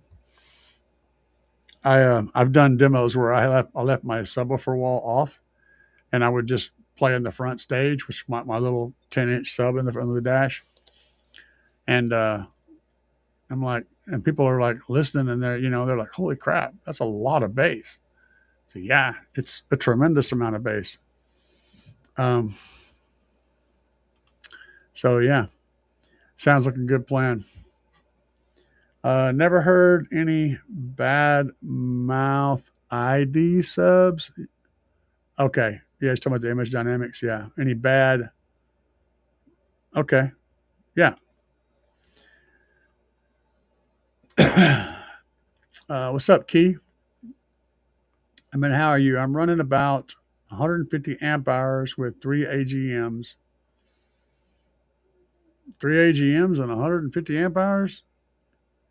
Must be running one oddball AGM because they usually run it on 100 amp hours each. A 320 amp alt and a 2.0 Subaru 3K bass amp, 800 watt door amp, 440 watt tweeter amp. I'm currently clipping at full tilt. Is it worth going lithium? You're trying to pull 3,000 watts plus. We'll call it 4,000 watts. You're trying to pull 4,000 watts, which is 400 amps out of 3 batteries. You've got enough alternator to almost support that. But you said you're currently clipping at full tilt. Yeah, I would say it is. I would do a couple things. I would look into the Trunk Thunder Lithium 5K. Would work brilliantly in your setup. You could lose 2 of those AGMs and just run one under the hood if you want to. Put the 5K back there inside the vehicle right by the amps. And that's going to solve that problem. But this other thing I would look into is making sure your grounds and wires are big enough to carry the current you're pulling. You're pulling 400 amps. That's bigger than an alt gauge. So you need 2 alt gauges to handle that power from wherever it's coming from to your amplifier. You could charge over one wire. I would still run 2. So I would run 2 alt gauge power wires from your alternator to the back, and I would hook them up to a Trunk Thunder Lithium 5K and run from the Trunk Thunder Lithium 5K to your amplifiers. And you're going to need, you're probably running a single alt gauge power and ground from that point, which is fine, considering what the amps are pulling. That would be my basic general suggestion. If you don't want to run the Trunk Thunder Lithium 5K and you're trying to save money, you can head over to Big Jeff. Use the Big Jeff Lithium. That is rated at about half the power of that 5K, so it'll handle about 3,000 watts by itself. With that big alternator, it should be fine. I'm just recommending the 5K because base heads be base heads, and we always end up going bigger eventually. So you might as well buy a battery that'll support 6, 7, 8,000 watts, which with that alternator, that 5K will handle 8,000 watts, no problem. So that gives you, room to grow into it. That's my suggestion on that. Yes, you need lithium. To answer your question directly, is yes. Stu said he's always down for testing. Everybody's into that idea. Oh my goodness. Oh, the aluminum tape.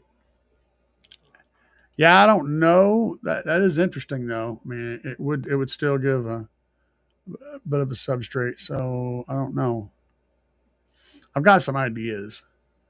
I just got to work out the details on the testing. I think I have some ideas though. And you guys are all into the testing idea. That's good. Key said I have one alt gauge coming from a 320 amp alt to the battery. I would, yes. I would run two runs. That's pushing the limits. I don't know how far it is away, but I would run two. That may not help with your situation, but it will help. It'll help future-proof you, and it'll help with making sure you're not overtaxing that system. So the question I would ask is, if you jam it real hard for a while, does that wire get warm? Coming from the alternator. If that wire's getting some heat in it, then definitely need to double it up.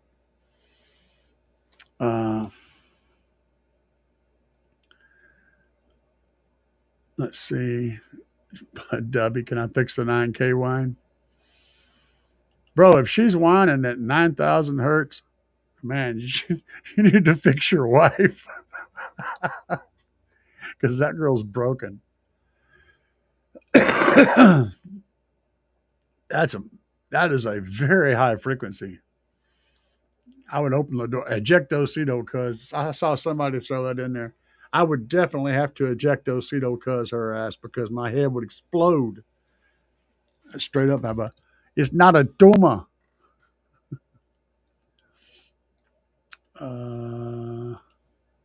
Currently about 4,200 watts. Yeah, that's about what I said, about 4,000 watts.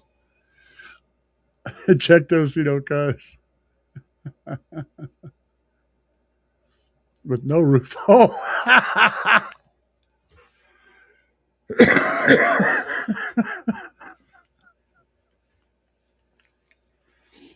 Oh my God, the visual I got from that, brother. y'all are so messed up. This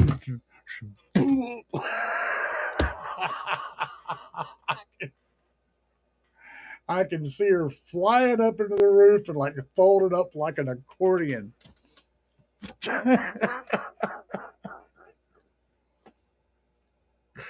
That is so messed up, dude. Oh God. No, they were not. They were pushing different stuff. The tweeters are not going to count. I know that. I'm just figuring it relatively. Your tweeters are only going to be pulling like 30 or 40 watts at most, even though you're putting hundreds of watts on them. I mean, all that stuff's not relevant. It's all musical. The point is, I just figure it all at 4,000 watts just to build a shell around everything so that it all fits neatly inside. Not constraining it to the actual perimeter, but giving it some wiggle room. That's what I always do with my electrical. I want plenty of wiggle room. See, I haven't messed with building a system. Okay, what's up, Iron Pony? I haven't messed with building a system for about 25 years. I got the bug to do something in my 2005 Jeep Wrangler. Thoughts? That's a building a Jeep is it's building a system and also building a system in a Jeep. It's two separate undertakings.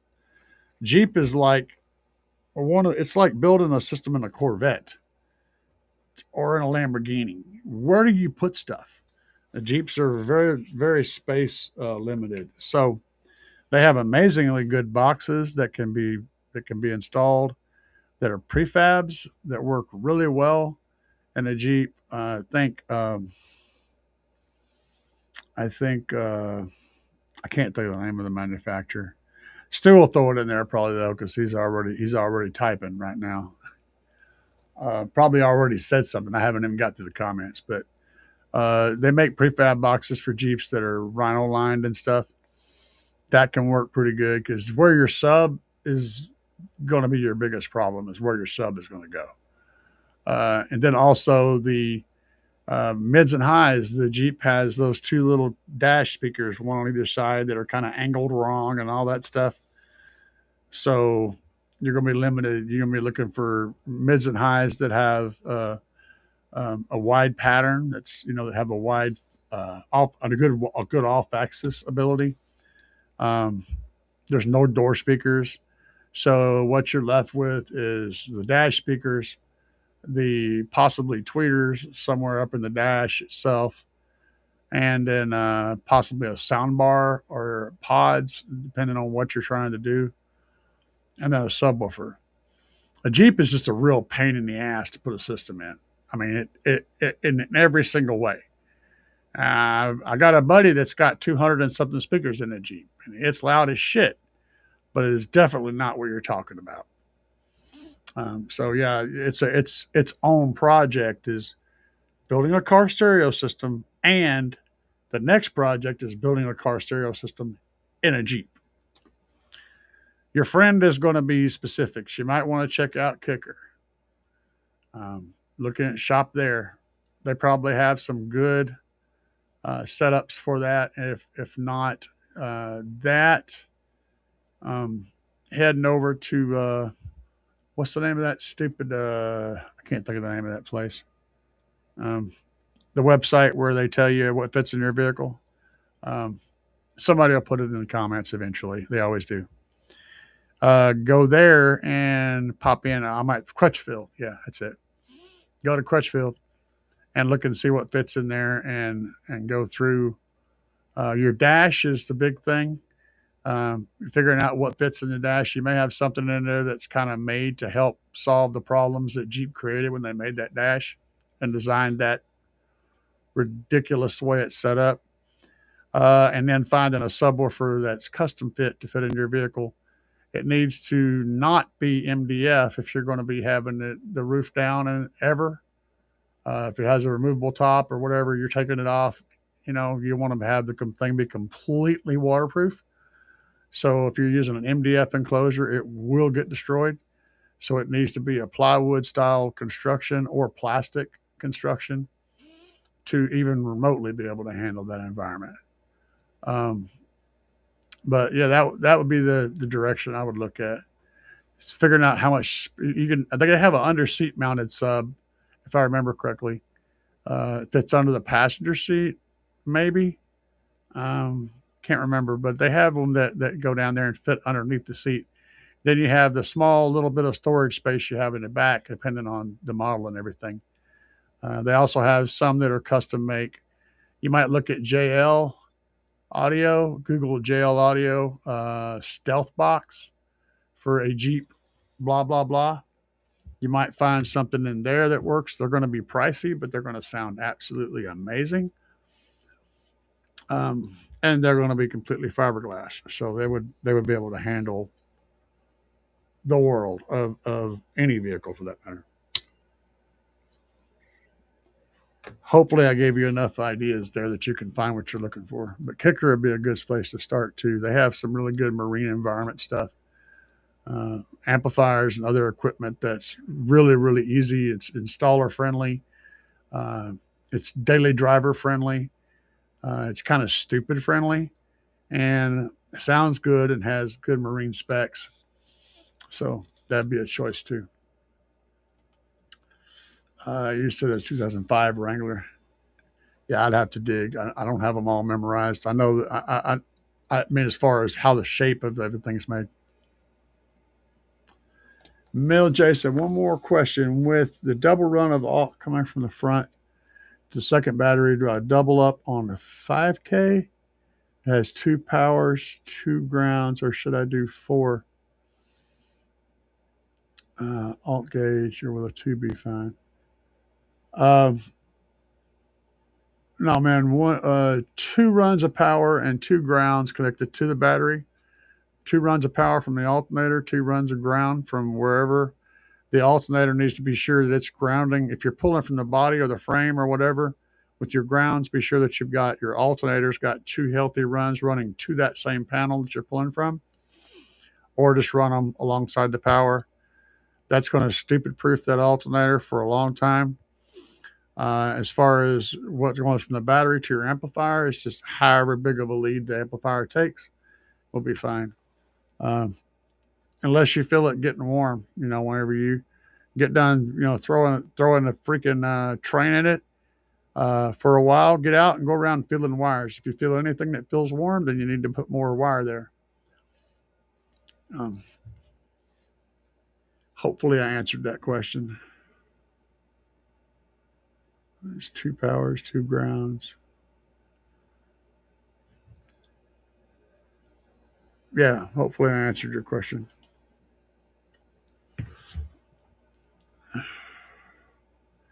Stu's going to fight with me, and I agree with him. But I'd run too. I say that because I run too. I also say that because here's the thing. If I run a single 400 amp fuse on a single run of alt gauge from my 370 amp alternator to my back battery, and I go full tilt boogie on it for about 20 seconds, it'll blow that fuse. That tells me that I'm pulling more than 400 amps through that fuse. So why be that close? Go 2. 2 runs solves the problem. That's my personal experience with that. But yes. And I agree with you, Stu. I just like I said, I like to build my house and then build a building around my house. I want room outside. I don't want anything on the edge of what it's capable of. I double up because I already know. Shit falls out the window, and then you got stuff running, and you got goats in your damn yard trying to milk your cat. Got a wife stuck to the roof of your car, and shit's just gone sideways. So I design things to be well stronger than they need to be. And I'm always going to give you advice that I think fits into that narrative. Stu is correct.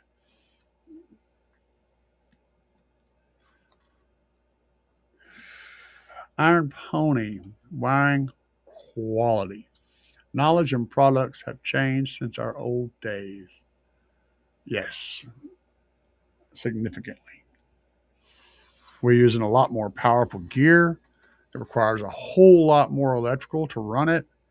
And old school people are throwing in these big ass amplifiers, but not beefing up the electrical enough to handle it because they didn't really have to as much back in the day. And the thing is, I don't even consider AGM as being a part of an electrical system anymore. It's just not. It's for starting a car. It's terrible at car audio. Terrible. It's just the facts. It's not whether or not to use lithium. It's which lithium to use. That's the question now. It isn't whether or not to use it because AGM is just a complete joke. It takes so blasted many batteries to be able to handle the throughput to maintain a car audio system going full tilt boogie. It takes so many of them. Like, why? I do the best I can, and Dubby, everybody helps. Even Dubby, he helps. You know, he lightens the mood for sure, doesn't he? And Rick says, "Do it." Yeah, yeah, I should do that. I think I'm building up momentum for that idea, and I got some plans. Uh, Stu. So Will says, Stu, I'm new here. Can I go straight to my cells in the back without the big three? Uh, yes, but you're going to be limited on your power transfer by the conductors that you're using. So you need more conductor for more power. Um, but here's the thing, if you're doing a battery delete and you're keeping your existing alternator, um, you can get by with running straight from the alternator back to the battery. That's the best choice. Can your current electrical system handle that? It can handle what your alternator is putting out. Yes. If you're not going to be running a battery up front and you're just having the alternator kick out power, uh, it, on a stock alternator, you're not looking at moving a whole ton of current to the back battery, so you don't really need a heavy ass setup. But I would still, I mean, I know that you're not going to stop there. And I know that you're going to be buying more equipment and you're not going to be upgrading that wire anymore. You're just going to be trying to run off that wire. You know, I already know that that's how that's going to go. So, yes, I would recommend running. I don't know how much power you're talking about, but I would recommend running a heavy enough wire to handle twice what your alternator is putting out. Go ahead and throw a alt gauge. If you got a stock alternator, run you an alt gauge power and ground back to your battery. That way, the battery can transfer the power to the front if you're doing a battery delete and start your car. And also, the alternator can get the power back to the battery efficiently. And if you're doing a battery delete, and that just registered in my head, you got to be able to send power back up the wires from the battery to start your car. So you need to be able to handle it. So at minimum, alt gauge, a good solid alt gauge run of copper alt gauge run, positive and ground, um, to the front to back is going to be imperative. But you don't have to do a big three if you're running it from front to back. You're eliminating that. That sounded terrible, but hopefully you got the right answer out of that. Iron Pony says, where the hell's my lighter? Iron Pony says, I loved Alpine head units, and I've had a couple of nice Kenwoods. That was back in the 90s. Right now, Kenwood is kind of the money shot. If you're wanting a head unit, an actual head unit, you're going to be very happy with Kenwood today. Kenwoods are good. They're still good. Alpines are still good too, but Alpines are weird. They have kind of a janky software. It's a little bit weird. It's not really intuitive, and they're also pretty pricey. I mean, um, just depends on what you're looking for. But if I'm going to buy a head unit, and someone says I want a reliable head unit that sounds amazing and that I know how to use, I can figure it out, it's 100% going to be a Kenwood, one of the Kenwood Exelon head units, absolutely all day long. They're just a go-to head unit anymore.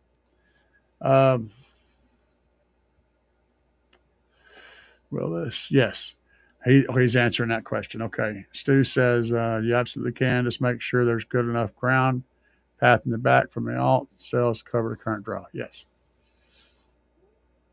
I agree with that. I agree with that statement. Wife's home, back in a bit. You just need the ejectocito, cuz, and you'll be good to go. Bet she's bet she's up on the headliner still whining the 9K. Oh, you went from 8K to 9K. She's getting worse.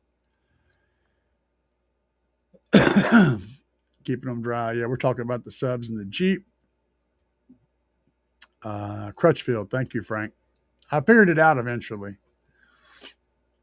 Stu, wait a minute. Wait. Stu's getting yelled at for not taking out the trash. Yeah, probably. He gets in all kind of trouble. So Iron Pony said, "Got it. This isn't a trail basher. It's a mint OE garbage. Sorry, man. Oh man, brain. Garage Queen. Uh, but a marine gray box sounds like the challenge. Yeah, regardless, you want to, if you're a Jeep, if anything that can conceivably get wet inside ever for any reason, you want it to be able to handle water. Because I mean, I don't even like running MDF in a sealed up vehicle that never sees rain inside. MDF is just waiting to absorb moisture. It's like a sponge waiting to suck that moisture up. It's really good at that. So keep that in mind when you're building whatever you end up doing. If you end up building yourself or having something built, you want to use plywood. Um, Plywood, again, doesn't like being soaked all the time, but it can handle water way, way, way better than MDF. Um, and then you probably want to do a bed liner on it or something to help seal it up. Let's see here. I'm definitely okay. Mr. Cornnut in the house. What's up, man? I'm definitely in the less product copper club. I stay above what's needed, but no more. That stuff is expensive and people won't pay for it anyway. Yeah, and I'm with you, Cornnut. I know. But whenever someone's asking me, I always go bigger than I need to because I don't want to tell somebody that this is enough and then have them find out that it isn't. There was something that was left out or whatever. I don't want that to happen. I always go bigger than what I need. And I'd rather spend the money on the copper and not have to worry about it because they're going to inevitably upgrade. They're going to buy a bigger amplifier. They're going to do something. It's going to change the original perimeters. I want to be able to cover that for as long as possible. And I say that not from someone who is trying to sell you wire, but from someone who has a big ass Tahoe out here with 16,000 watts in it, and that has done all this shit over and over again. I make no money off of whether or not you buy wire, but that's just what I recommend based on my personal experience. Always go bigger. W said, "Got to keep this hobby alive and kicking for everyone except Nick from Resonance." I feel sorry for the guy, even though he's asking for it, man. When somebody starts trolling you, just turn them off. Just turn them off. Say, it was fun talking to you, but I'm not playing that game. Done. I get trolled. I get people trolling me on chat, and I'm just like, bless your heart. Or my, didn't your mama raise a good boy? Shit like that. And then they're sitting there going, wait a minute, was that an insult or a compliment? I'm not really sure. That's where I'll leave them. And then I don't say anything else. I'll just let them blabber on whatever they want to say. Because there's no point in me wasting my energy, causing myself stress, dealing with somebody who just wants to argue just for the sake of arguing. No, screw that, man. I'm not down with that. Digging Low said specifically Kenwood XR. I think you meant specifically. Kenwood XR 5-volt pre-out and optical out on models 1050XR and 1058XR and the DAX 8008XR. Yeah, I'll buy into that. I don't know the model specifically, but I'll buy into that. I'm not a proponent for optical. Don't buy optical because it's optical. If you get it, fine, but don't go spend the money to get optical thinking it's going to make life amazing. Optical literally is the same signal as a signal over RCAs. The only difference in optical is the only practical difference in optical is optical doesn't pick up noise from the run from the radio to wherever it's going. It won't pick up any of the noise. So if you've got a really stupid noisy environment, optical is available. Use it. It'll eliminate the noise. If your environment's nice and quiet and your RCAs aren't picking up any noise, our optical is not going to sound any different whatsoever. And in fact, with optical output, you're only getting a stereo output. So if you're running 4 speakers and you're not using a DSP, or if your DSP doesn't take optical, we're not getting complicated here, but you're only going to get a left and right channel. You're not going to get a left, right, and then a left, right front and a left, right, rear. So you're limiting yourself to 2 channels, which if you're running a DSP, that's no big deal. But if you're not, it is. And also consider that most amplifiers don't accept optical. My DSP and my Tahoe will take an optical input. So, I mean, if you have it and you get, if I bought a stereo that had an optical, maybe I'd run it just because it was there. I've already got it. But I'm just saying, don't go buying something just for the optical. You're not going to be impressed with it. It's going to sound the same, just less noisy. So Will said, I have a 2-volt Kenwood, great features, but I like the Kenwood Exaline 4-volt CD player, but different EQ settings. Huh? Now, I'm confused by that whole thing. But you have a 2-volt Kenwood, but you like the Kenwood Exaline 4-volt. Okay. I'm guessing the software is screwing with you. I don't know. I'm not sure what you're trying to say there.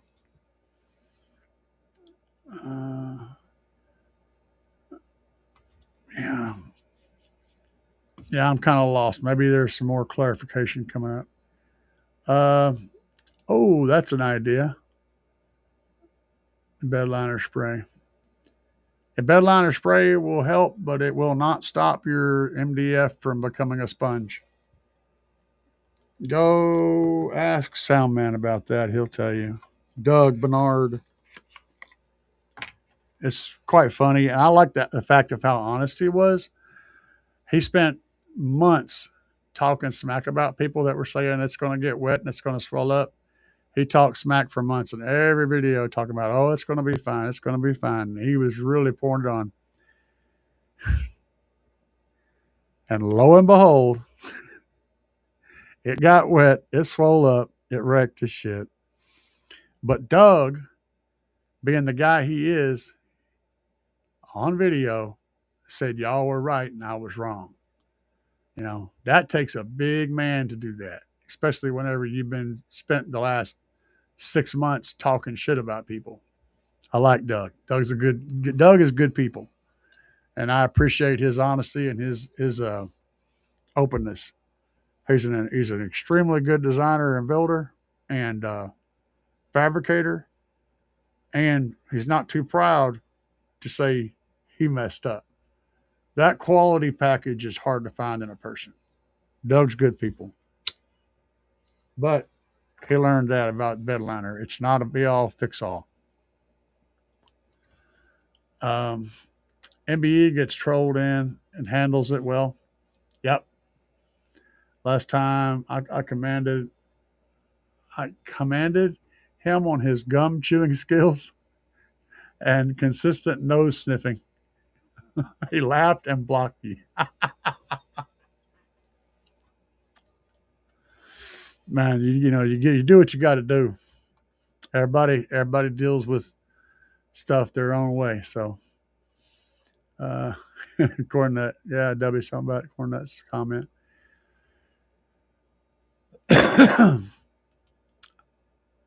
Boost, yeah, a noisy car. Fair enough. Yeah, I agree with that.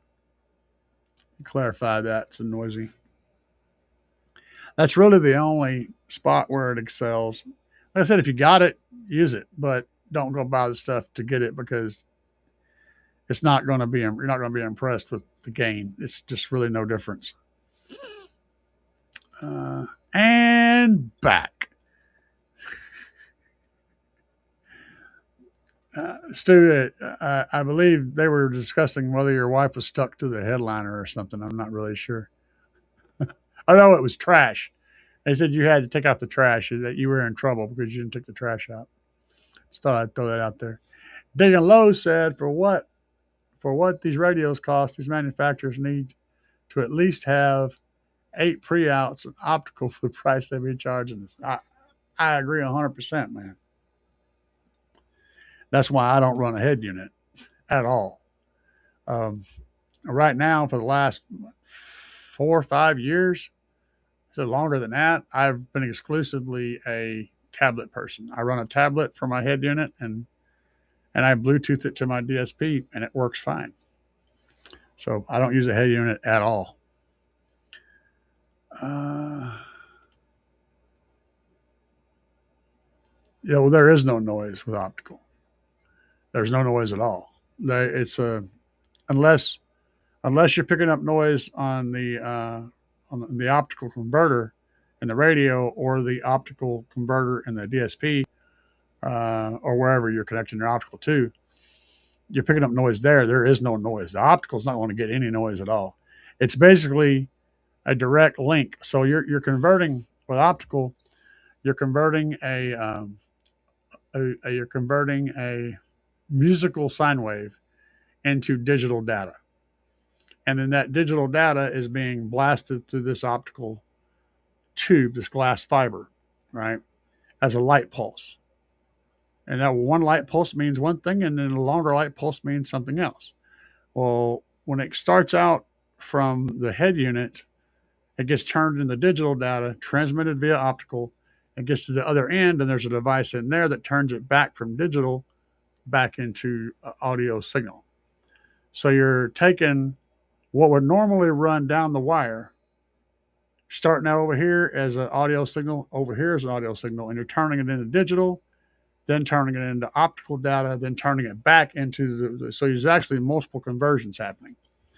This is why there's no real increase in sound quality, because there's nothing happening to change the sound. It's the same sound.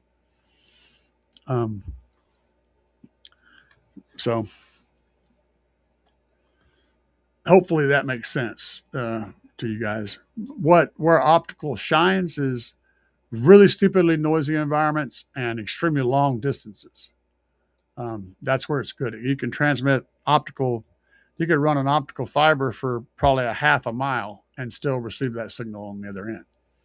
As long as that pulse makes it bright enough for that sensor to detect it, it's going to create that signal and turn it back into an audio track.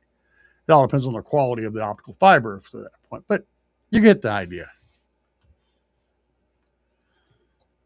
Corey's in the house, apparently. Where did he pop in here? Let's see.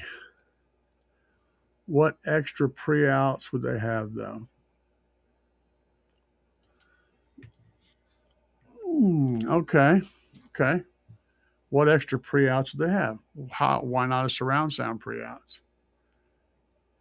I mean, an actual legitimate surround sound pre-outs. Maybe a processor in the radio that converts non-surround to a good facsimile of fake surround, and then have surround sound pre-outs. The same thing in the radio could actually use surround sound elements and send them to those same pre-outs. You could have a full 6 channels: front, left, and rear, front, right, left, and rear, or front, right, and left, rear, left, and right, a center channel, and a subwoofer channel. All as outputs, because some people want to run a center channel.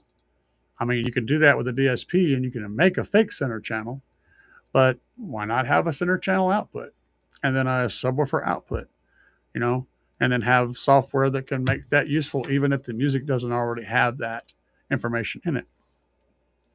That's the kind of stuff I think would be cool.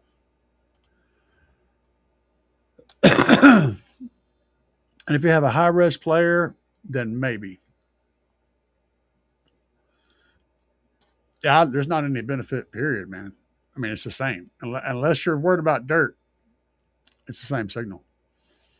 It's literally the same exact signal. As long as there's no noise jumping on the wire, same exact signal. No difference. Um, Let's see. Hey, I bought a Golf 6. I have a problem with these speakers. Could you?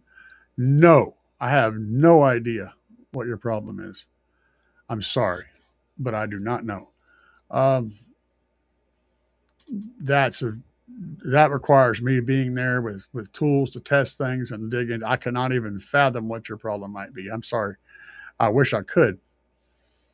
Um,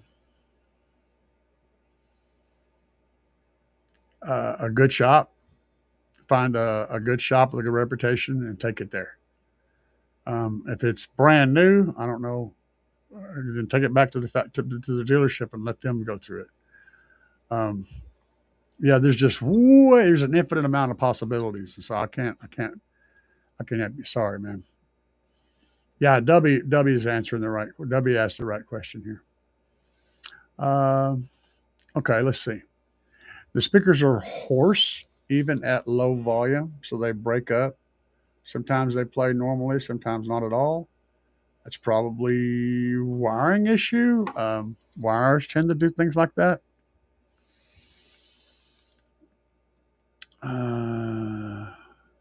Okay, they're asking the right questions. Um, Stu said I'd look at the speakers first. If they're fine, move on to amplifier, then radio. Yes. Good answer. That says factory 2DN radio. Not sure if that is factory though. Could be the radio. Could the radio be bad? How could I test it so I don't waste money? Yes. If you're wanting to tear into this yourself, there's basic sets of rules you can follow.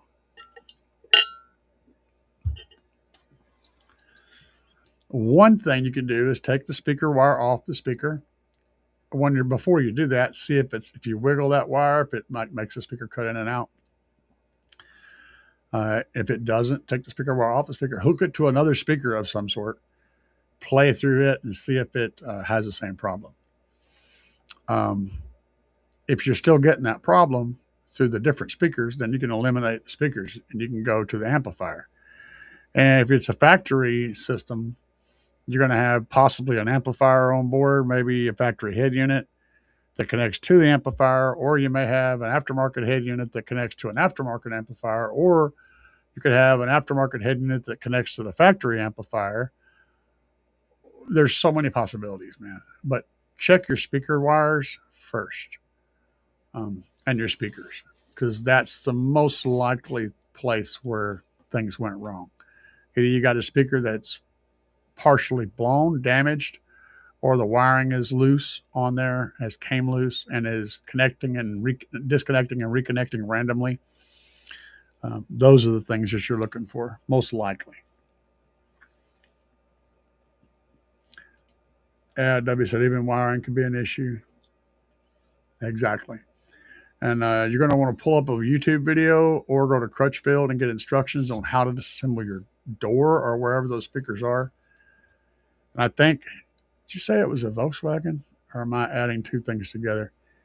Anyway, they're a pain in the butt. If it's a German car, it's going to be a real pain in the ass to take the door apart.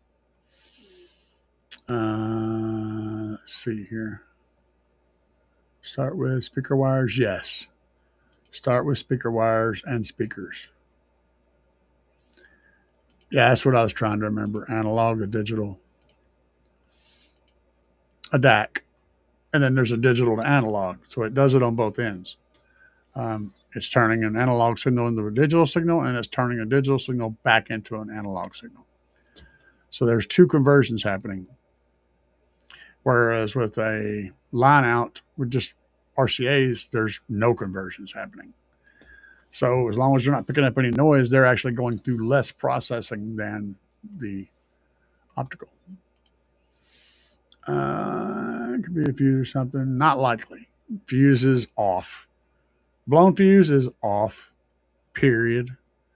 So no, I wouldn't think so. I would touch base with your local audio shop, see if they offer a troubleshooting service for a reasonable fee.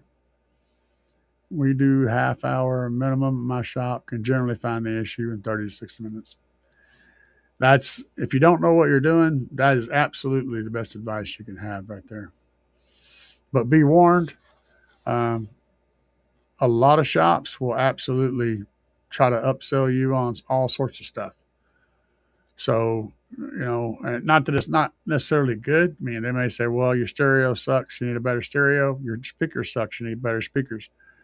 Uh, okay, that's fine, but is that what's causing the problem?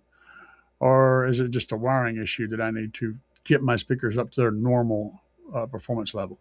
Ask questions, pointed questions like that. Um, are my speakers bad? Do they need to be replaced to perform normally? That kind of question. You got to ask questions because a good salesman is going to be trying to sell you on. So he'll find the problem, but he's also going to try not just to fix your problem, but also to upgrade your system. And that may be a good thing. Your system may be crappy.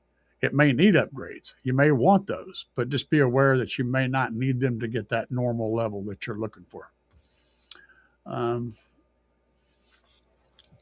Check speakers visually, damage, etc. If not, check wires behind them. Yeah, W. He would say it would sound good. It sound good once, and then it would sound bad later. My thinking on that is it could be a coil could be a cone that's overextending, that's getting caught on the magnet or in the gap, meaning it's been so hot that it's getting caught up in the gap and not moving, and then it's breaking loose and moving. It's probably a damaged speaker or a loose wire behind it. That's my two guesses. A whole bunch of black magic, absolutely. Is Cobb king of bass? I don't know. Is that what that is? I'm not sure. If you're not confident with checking, it'd be best to get someone who knows. Yes, absolutely, 100%. Let's see here. Good info. Exactly. Problem is, okay, all right. I'm from a country where car audio isn't very popular. I know how to check things on speakers, just not on cars because it's new to me. Gotcha. Very, very similar. If you've worked with home audio or any other kind of audio, then it's going to translate well. The tricky bit's going to be taking the door apart or wherever the speaker is located, is getting access to it. After that, you should be pretty good on figuring it out. When you start moving wires around and pushing on the speaker and stuff, you're going to probably find your problem most likely there. Because if it was something that was constant, it would stay that way. It could very well be something else. But if it's something that's intermittent that happens and then goes away, odds are it's either the wire going to the speaker or the speaker itself. That's just how that works. That's just what it would be. Let's see here. W saying yes, yes, yes. He's asking about the country. He's curious. Czech Republic. Okay. Yeah, that'd be fun. Let's see here. The main question is if there's any fuse to the speakers. No, there won't be any fuse to the speakers, and if it was blown, there would be no sound. It would never come back. It would just be gone if there was a fuse. It wouldn't be intermittently happening.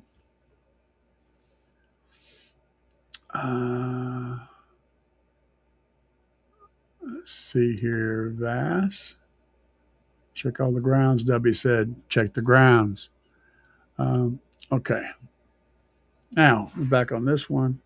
W said, or Stu says, extra pre-outs such as surround, though, will require more processing power and more software, which manufacturers have to pay for at minimum. Well, yeah, but I mean, come on, man. I mean, you ask what other pre-outs would there be? I'm just saying there is other potential pre-outs, man. We got stuff. We want more buttons and more lights.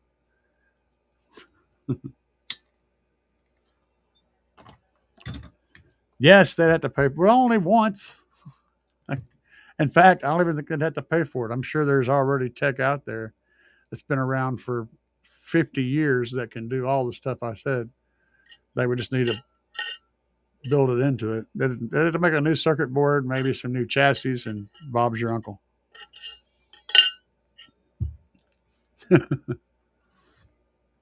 uh, let's see. Check the grounds. Check the grounds. The question would be: is it doing it when it goes weird? Is it doing it on both sides at the same time, or is it only one side or the other side making a weird sound and then going away? That's the next question. Is it symmetrical? Is it happening on both sides at the same time? Uh,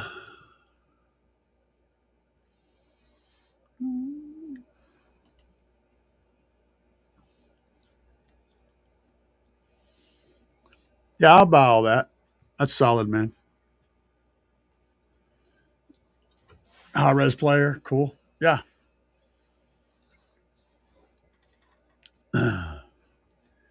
Yeah, if you're going full SQ and you got the option, just do it.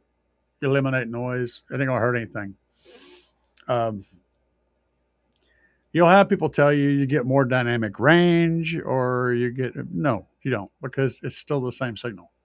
It doesn't change. If it changed, that would be distortion.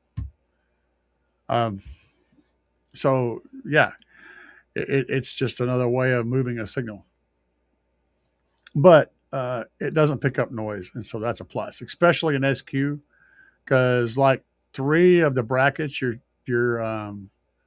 three brackets are basically just noise floor. Three of the different scoring points are noise related. There's the startup noise thump when you turn the system on. You have noise on the bottom noise floor, which they test that by turning the volume all the way down, or by turning it up real loud and listening to the quiet parts between sound. They judge you on your noise floor in like three different zones. So having that's good. And there's nothing cooler than having it be just dead freaking quiet, like no noise at all, and then having that soft fiddle and violin or horn come in and fade into nothing and that crispness of everything. You don't realize how often you're hearing background noise and hiss until there isn't any. It's really cool. So yeah, Bob's your uncle, and you're probably going to be using some pretty badass equipment too. So good times. A Dubby one might be corroded. Mm-hmm. Fair. Yeah, that's a good question. Where can I find the amp though? That's where the specific knowledge of a specific vehicle comes in, because even if you know, even if you've been in three different vehicles of the same car, they may have five different stereo systems in all those three.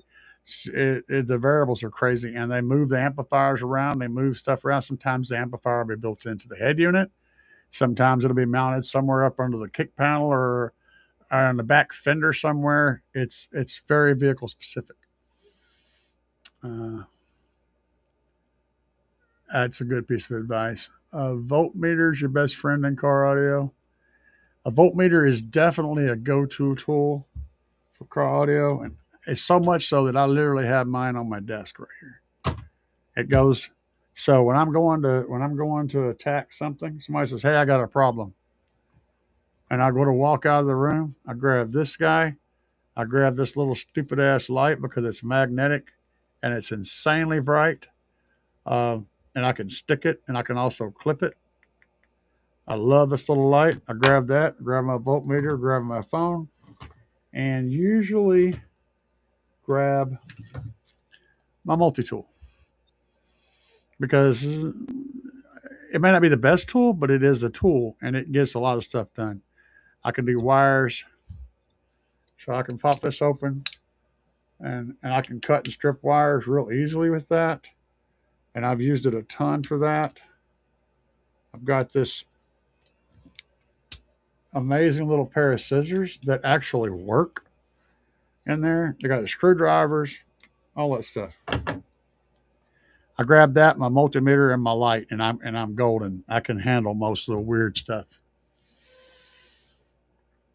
Hey man, no problem. Appreciate you for stopping by. Glad we could help.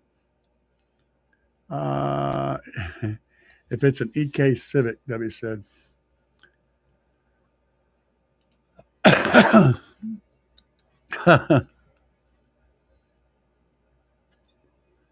Let's see. I love my truck. I love my truck too much to compete in SPL. SPL would be a lot easier.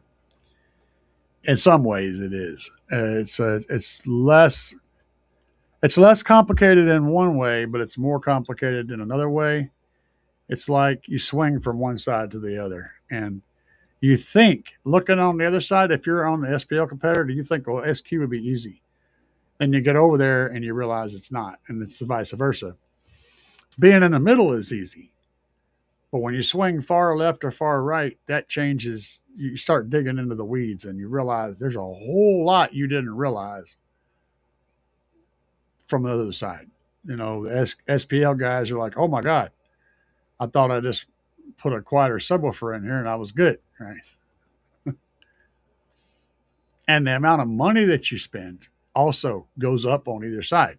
You can spend tons and tons of money in SQ. You can also spend tons and tons of money in SPL. The further you swing away from the center in either direction, the more expensive and more complicated it gets. So you might be surprised. This is a whole different vocabulary and a whole different world. Not necessarily easier.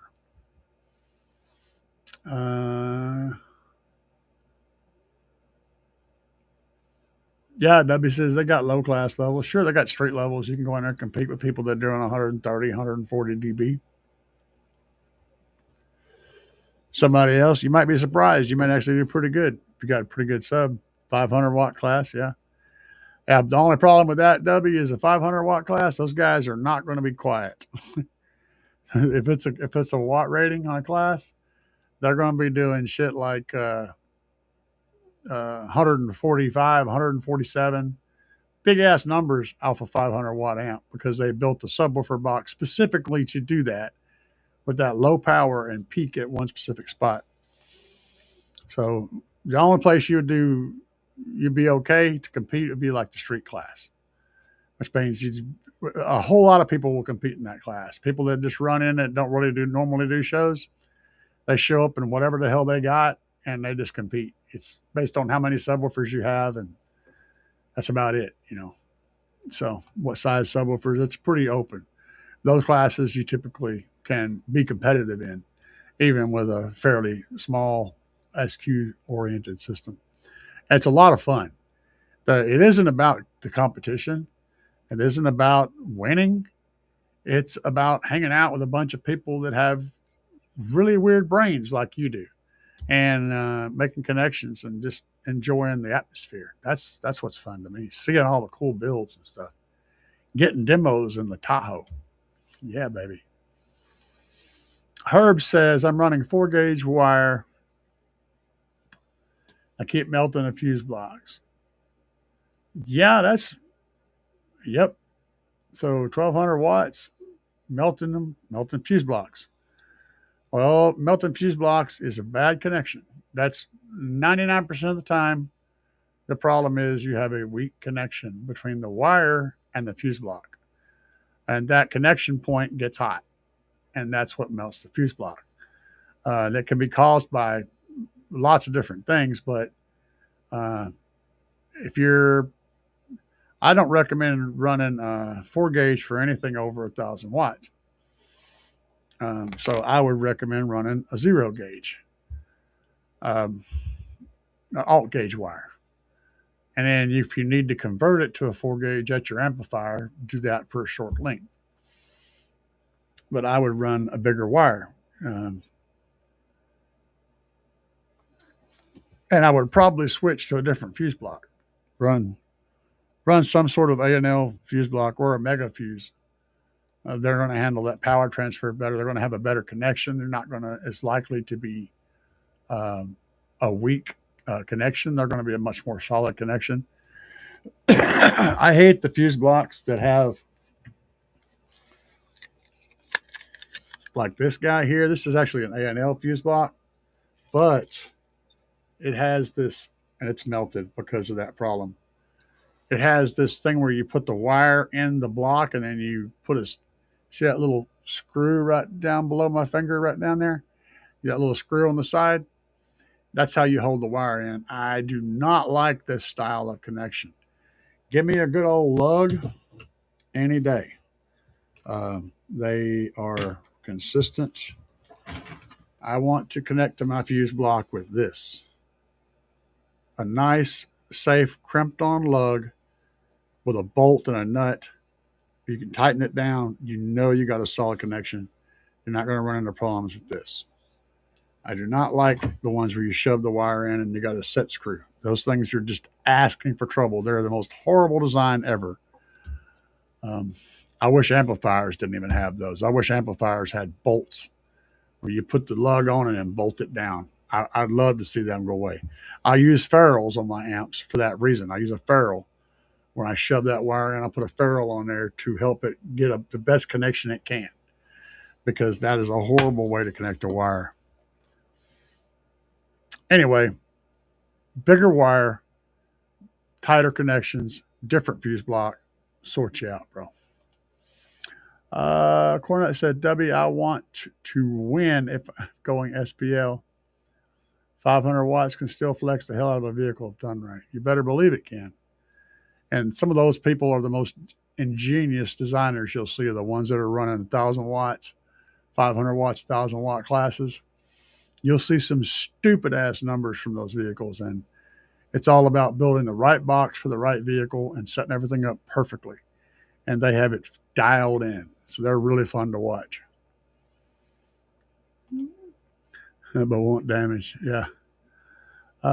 Come in with turned down 2K amp. Yep. Tuned to 499 watts. You guys are a hoot.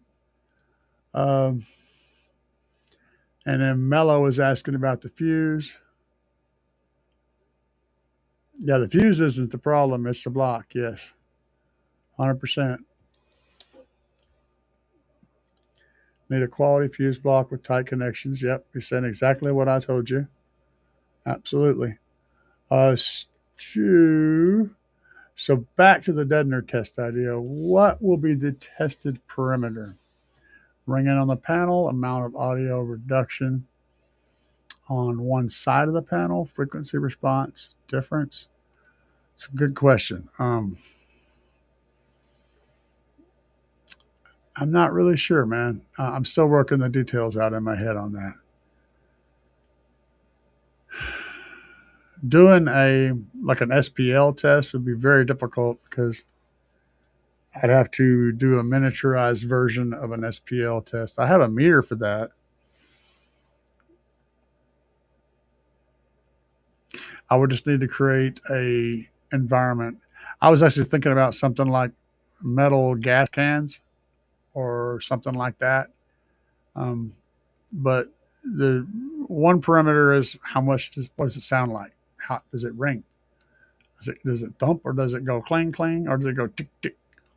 You know, that's audible and easy to illustrate on video. The other option, or a secondary parameter, could be if I have something large enough with a large enough opening where I could put my meter inside, I could play the same track with deadener versus no deadener, do a sweep and see if the frequency changes, or do an SPL sweep and see what the frequency changes and what the frequency is and how much pressure it made. So there's possibilities. I've just got to work the details out. I'm just thinking about it. But those are great questions. And W's 9K passenger. Oh man. Could be singing some Deftones, Red Pill says. There really isn't a point. You mean you can always turn your sub down, and for SQ, the judge is looking for a balanced sound. So one of the things that they're looking for is that you don't hear speakers, you hear a band. And the speakers are all quietly doing their jobs without your ear going, hey, that's the subwoofer, or hey, that's the mid that's playing that sound.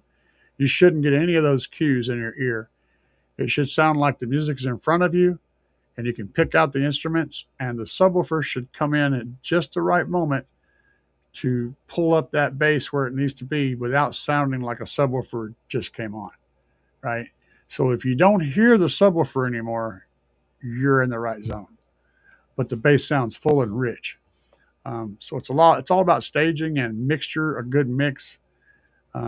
It basically should sound like you don't have a sub, you just have really good sound. That's so. But does that mean that you can't crank that sub up when they're not doing an SQ run and still get loud as shit? No, you absolutely can. The other thing that breaks that makes it difficult to do an SQL vehicle is the the to get a maximum amount of sound pressure, you need a hard vehicle. You need hard surfaces in the vehicle. You need to eliminate as much squishy stuff as you can and just have as much hard surfaces as you can so that you maintain sound pressure. And an SQ build, it's completely the opposite. You want as much soft stuff as you can get. If you could take the glass and replace it with padding, that would be better, but you can't. So you got to work with what you got, but you want as many soft, squishy surfaces as possible that do not reflect sound. So on an SPL vehicle, you want to contain pressure, you want to reflect sound. And an SQ vehicle, you don't want to reflect any sound at all if possible. So that's where the two worlds start to fight. And then you have to figure out which way you're going to lean, where you're going to have cushiony bits and where you're not. And you're always going to sacrifice one or the other. So, yeah. Stu. Yes, 100%. That's a great analogy, Stu. Yes, sir. SQ is definitely not easy. I love bass, but I'm not an SPL guy. I do love a good SPL demo. Me too. It's my favorite thing. I don't run SPL or SQ. I can just say I don't even run either one of those. I am a demo. I run a demo build. Will it get loud on a meter? Yes. Does it still sound good whenever we got everything dialed back? Yes. But it's not either one of those. It's something entirely different. It's a demo vehicle. I'm there to give you an experience. Yes, we are definitely interesting species, for real. Troy's in the house. What's up, Troy? I'm ready to start back up on the Impala. My closet is just building up with more and more parts. The only thing I have to get is a bigger battery. Thinking about the X-Max 90. Yes, a lot of people have been talking about that, but we need to talk, Troy. I got ideas for you, bro. We just got to talk about that. Things are starting to come to light that I have some good, interesting things to talk about with that regard. And all those parts, we got to get to work on your little amp rack, but I don't want to work when it's like 20 degrees outside.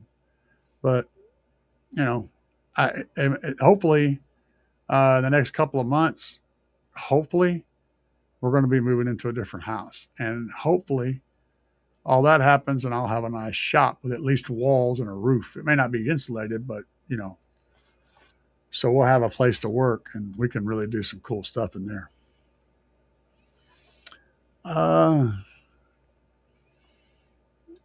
What fuse block recommendation?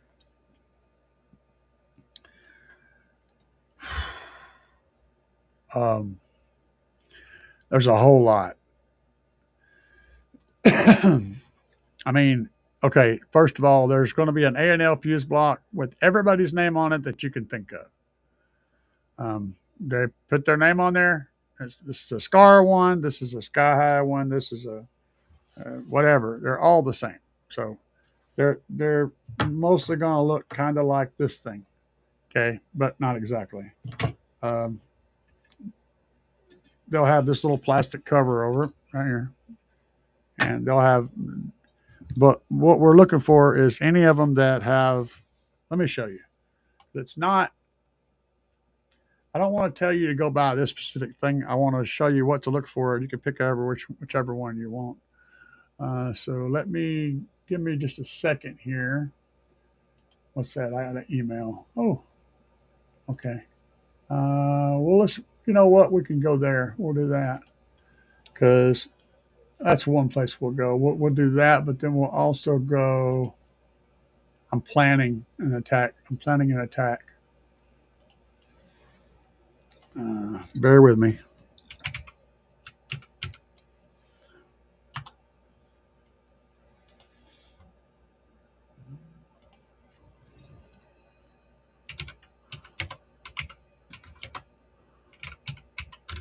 I need some.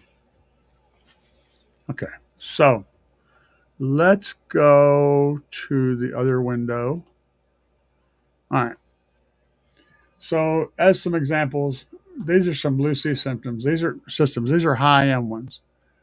You're 100% guaranteed to love this stuff, but it's pricey. So, like this block here uses the fiberglass Blue Sea system fuse with a nice thick material right here.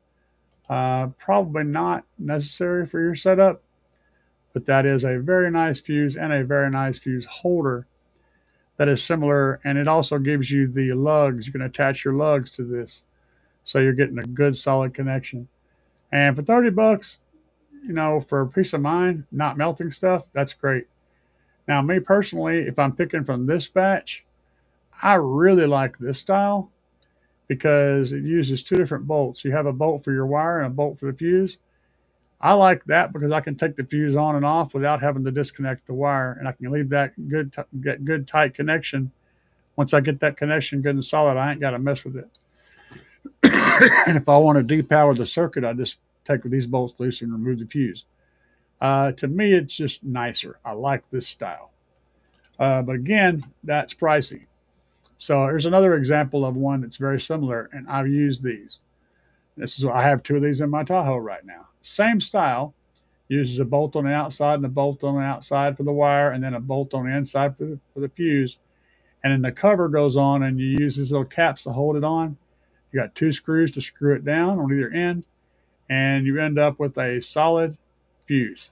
I like these fuses. They're 23. Excellent deal for significantly less money, and you're still getting a really good product. And then you got other stuff like when you go to get into the megas. This is an excellent little kit here too. But for 250 amps, I don't remember what our amp rating was, but you can get different size fuses. So you can run one of these style and it works fine. This style here, you'll see a whole bunch of different names on these. Just pick a name and put it on here instead of Bojack. They work fine. But what I don't like about them, a couple of things. This cover that goes on them has a tendency to not stay on there. You see, it's got these little tabs right here, and that's all that holds it on. So they tend to fall off. You got to zip tie them on. Other than that, they're not terrible. Just, I would recommend going around that. I would recommend going this direction before you went that direction. You'll like this product a lot better. But that's an option. And then there's some other stuff. And I'm going to go over here, and this page is dead until I click on it because it was an old link that's saved. If you really want to get fancy, we got some stuff over here in Slaps. Actually has, for 20 bucks, you can pick up these guys. Now, this isn't exactly what you need, but it has a 2-in, 3-out setup with two fuses in there. So you can run two separate power leads into this, and they connect together right here, though. So these three are all going to be on the same block, and then you have two potential outputs. It's an oddball fuse, not necessarily great for what you're doing, but know that it does exist. And the Slaps has a really good price on this kit. If you guys hadn't caught this, throw this out there. Let me see if I can get the whole thing to open. So this kit comes with one of these style of fuses, um, and it comes with the lugs you need to do all the work, zip ties, all that stuff. Um, and let me see. I'm going to read this out. So this is really good. It's a really good deal. You get 17 feet of OFC alt gauge cable red, 2 feet of ground, 10 feet of speaker wire or speaker cable, yeah, and then 20 feet of remote, 20 feet RCAs, an A&L fuse and holder, 2 pieces of rings and terminals, and for $129, 17 feet. Just if we just look at this, just by itself, 17 feet of OFC copper alt gauge. What's that? 5 be 50, and then 7 would be like 35. So $85 worth of $85 worth of wire right there. So yeah, that is not a bad deal. Hopefully I answered your question. I did my best. Put you guys back on the screen and figure out where I left off at. Let's see here. Okay, that was that question. Hydraulic press. Yeah, hydraulic press is good. I just don't like trying to grow 2 more arms out of my body to do them.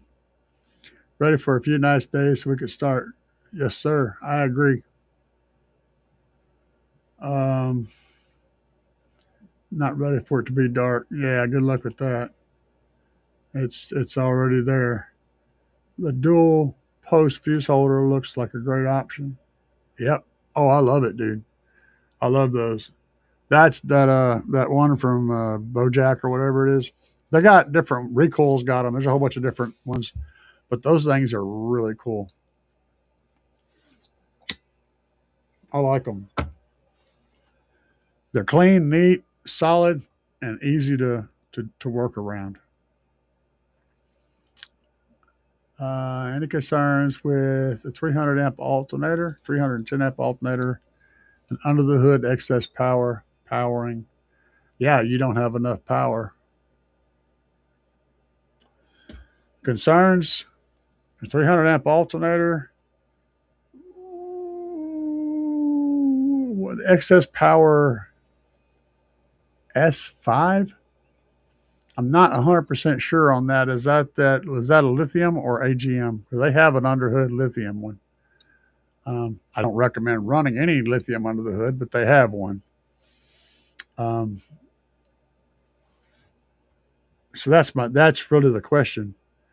If it's the underhood lithium version,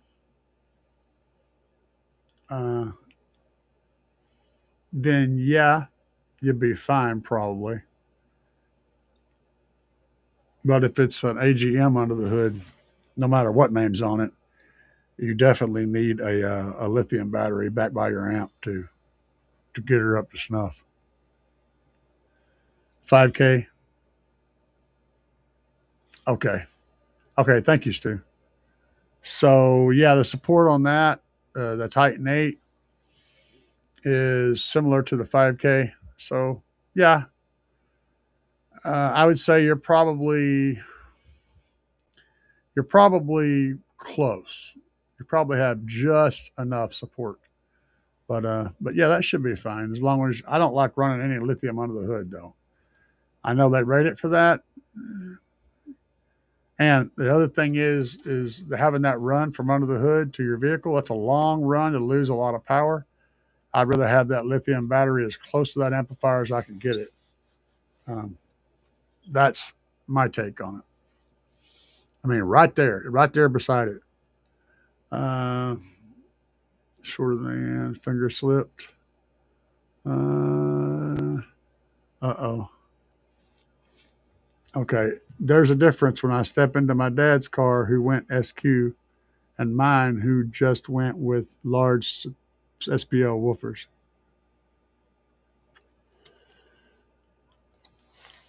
Yeah, it's about like a whole laundry list of things that are different. They're, like I said, the further you get away from the middle, one side or the other, you get more and more and more and more and more and more stuff happens. So when you swing all the way to SQ and you swing hard into that field, you're talking about 100 different things that are different. Um, so yeah, and it will absolutely give you chills. Brenda said, thanks for the fusing. I just use those plastic ones that aren't that great with the cover clips. Yep, don't like them. Yep, no problem, brother. Uh, I'm not a fan of the little basic little. No, I don't like them. I've seen them too many times where they've caused problems. Uh, Stu's agreeing with me on the lithium, and thanks for telling me what that was because I really didn't catch that. And Dubby said, "Peace, Cornut." Cornut's out of here. He has left the building. Excess power is way too finicky with their voltage. Let's read into this. You can't mix their own with their own that. Their own this and their own that. Bro, that's not excess power. I'm on it. I don't bash on any brands because it's kind of pointless. Obviously, a Chevy Volt can't pull a horse trailer as good as a Ford F350, but that doesn't mean that Ford is better than Chevy. It just means you're doing two different jobs and two different things. One of them happens to have this brand, one happens to have this brand.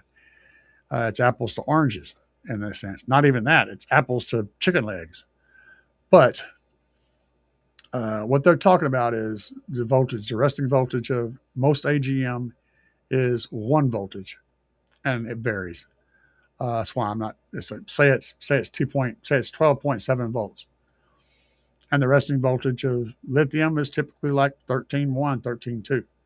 So what happens if you have those both on the same circuit is the lithium is continuously trying to charge the AGM battery, and it never can because the AGM battery won't rest that high.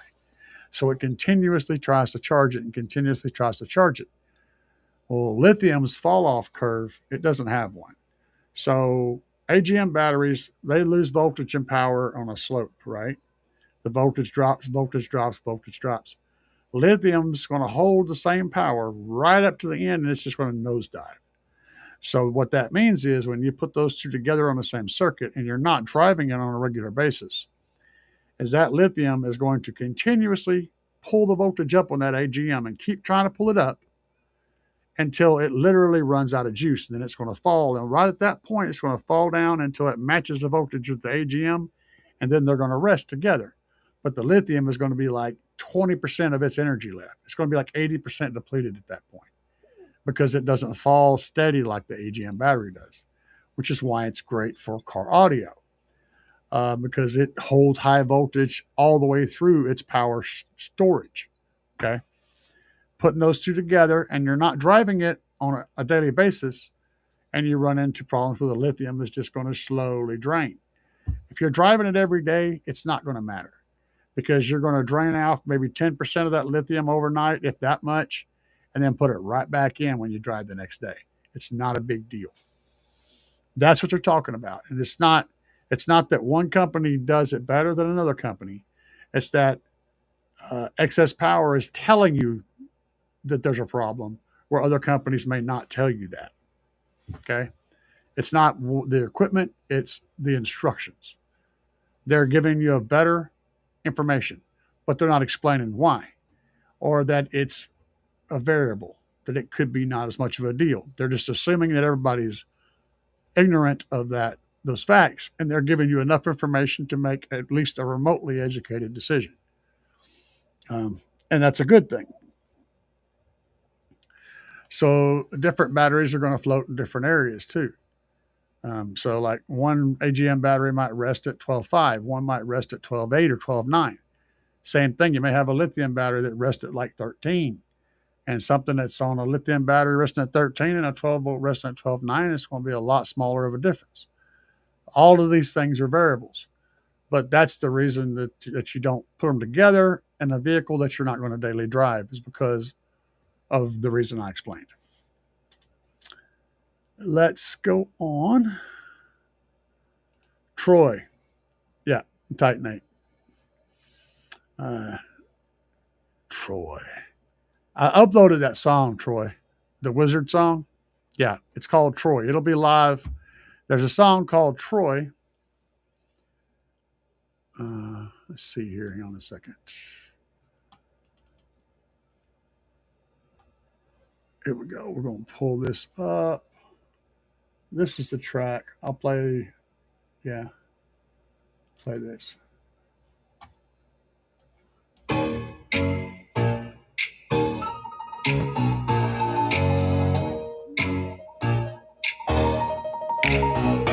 Old man Troy with the long gray beard. Pulls up slow, everybody disappear. 08 Chevy sitting low in the back. 212's about to launch an attack. Slap AK, got the cabin on fire. Mini one since it keep the mids wide high. B2 DSP tuned tight like a spell. Gandalf a bass. You shall not fail. To record 6 5s and each door scream. Tweeters from DS88 make the high nose beam. Trunk wild built like a concrete beast. One demo hit and the noise don't cease. Gandalf riding the Impala, dropping thunder when he holler. Troy don't flex, he turns a knob unless it's swallow. From the lows to the highs, every lane feel the quake. That old man magic make the whole block shake. Gandalf in the Impala, Trump.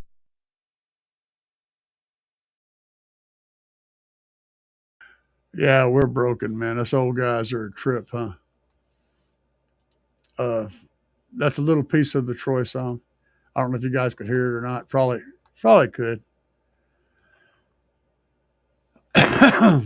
Let's see here. W says, I run a lead acid I found in the local river. Does well. Yeah. How you guys know you can charge a battery backwards? Yeah, pretty creepy shit. Hang on a second. So here's the thing: if you got a lead acid battery that's just hammer dead, um, sometimes you can even get ones to recover the cells, but you got to drain it down to where it's absolutely 0 volts, literally 0 volts, um, and just put a light on it or something and let it drain down to where it's dead, right? Then you're going to need to put like a power converter, because a charger ain't going to work. You're going to put like a power inverter that will take AC power, turn it to DC, something like that, and switch the leads. Put the positive lead on the negative side of the battery and put the negative on the positive side. As long as the battery's dead when you start, you can charge it with the flip voltage, and it will actually come up to voltage and it will actually work as a battery. And by doing that, sometimes you can bring back a dead cell. And if you get it back, it's worth working. You don't really want to run it that way because of a lot of reasons, but I'll get to those. But you can drain the battery back down dead again, hammer dead again, flip it back, and then recharge it the right way. And sometimes you can pull back a dead cell like that. I say that again, that's something we did when I was a teenager. A lot. We did shit like that a lot. So I've actually done that. It only works with submerged lead acid batteries. Don't think I'd recommend trying it on an AGM. You might could. I don't know, but it definitely is not something you could do on lithium. But the old school lead acid batteries, you can actually reverse charge them. Now, the problems is one, it doesn't pull current as well. So if it's reversed and it's reversed charged up state, when you try to pull current off of it, it's not going to give you as much current. So it's not going to start a vehicle as well. The other thing is the poles are different sizes. So the positive and the negative pole are not the same size, so your cables aren't going to switch. And the third thing is, if you've got a battery sitting around that's charged backwards, someone eventually is going to hook that thing up wrong and cause all sorts of problems. Those are 3 things that are wrong with it. But does it work? Yes. And sometimes you can save a battery by doing that. Let's see here. Dropping some crazy stuff. Sea salt and lead acid. I've heard all kinds of rumors on that stuff, Steve, but I'm not. Yeah, I can't speak on it. Tubby said yes. Safe chemistry and tasty, tasty fishy. Yeah, definitely. If Dubby says that it smells fishy, tastes fishy, and it's probably a kangaroo. Almost definitely a kangaroo. VR30 Boost Style. Boost Life. Boost Life. Okay. Gotcha. I'm using the same excess power S5 4800, but I have a lithium bank in the trunk as well. Salt 4 and single uh, 12-inch sub, and that excess power by itself isn't enough.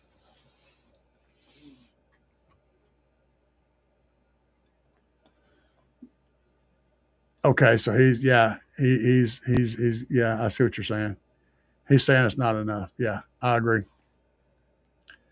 Um, I'm not a huge fan of the Titan 8, guys. I'm gonna tell you. Look, this is just straight talk. I don't talk shit about companies, but from what I've seen of the Titan 8, is it's very comparable to Big Jeff lithium battery. It's a 3,000-watt battery. If you want to use wattage numbers, right? In my opinion, in my humble old basehead guy opinion, it's on the same level as a 3,000-watt battery. Just from what I've seen, I know that's not what it claims. I know that's not the numbers on the box, all that stuff. That's what I've seen. Um, so if I had to point you in a direction, it would either go like two of those Big Jeff batteries would destroy the Titan 8, in my opinion, as far as power output. Destroy it. But it would be more expensive than a single trunk tunnel lithium 5K, which I think would also mop the floor with the Titan 8. That 5K with a decent alternator will support 8,000, 10,000 watts all day long. Um, it just will. I mean, it's a stout ass battery. But yeah, it is what it is. Fried lead acid is the bomb.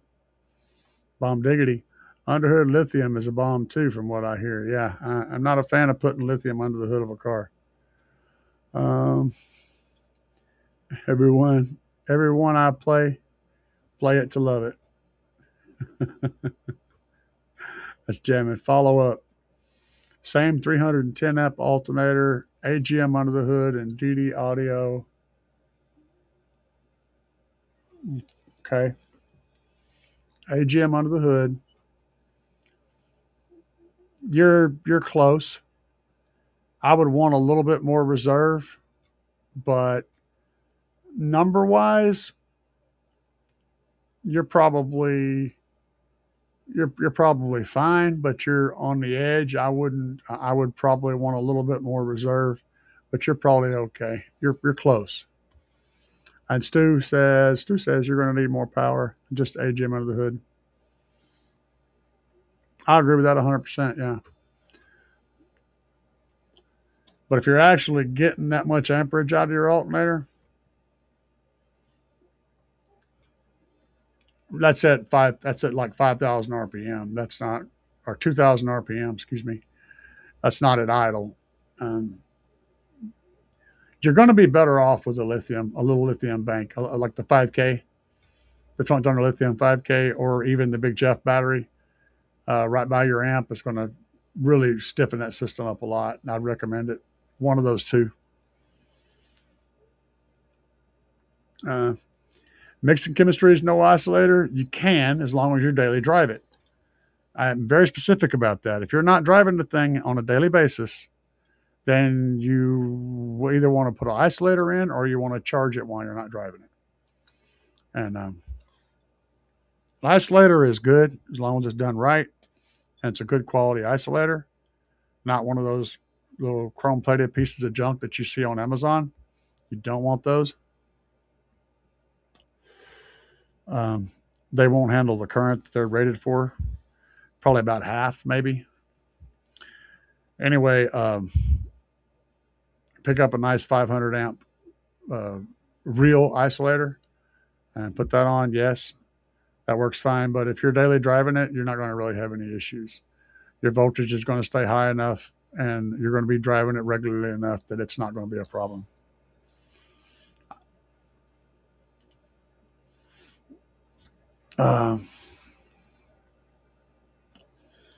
What he just said, Stu, you're on top of your shit, brother. I love you. Roll back. Oh my God, the plywood battery. No, we're not looking at the plywood battery anymore. I'm gonna put it up there. That plywood battery, dude. I bet it's a great battery. I bet it's a really, really good battery. Like they're using a Haltech balancer in it. That tells me a lot. Um, as long as the bars are up to par, I mean, I'm sure it's a solid, solid battery.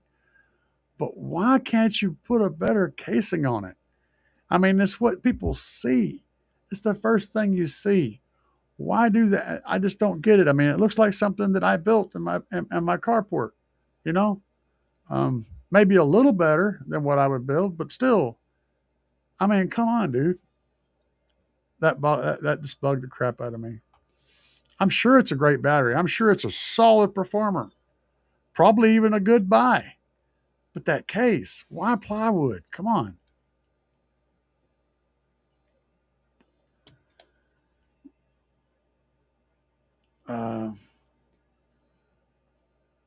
If you don't drive often, then I would go. If you have a variable schedule, like you're not, you said 50 miles a week. I mean, it's not about how many miles. It's about how often you drive. If you drive it every day, you'll be fine. Every day. That's the key. It's about frequency, not about uh, volume. You'll be fine.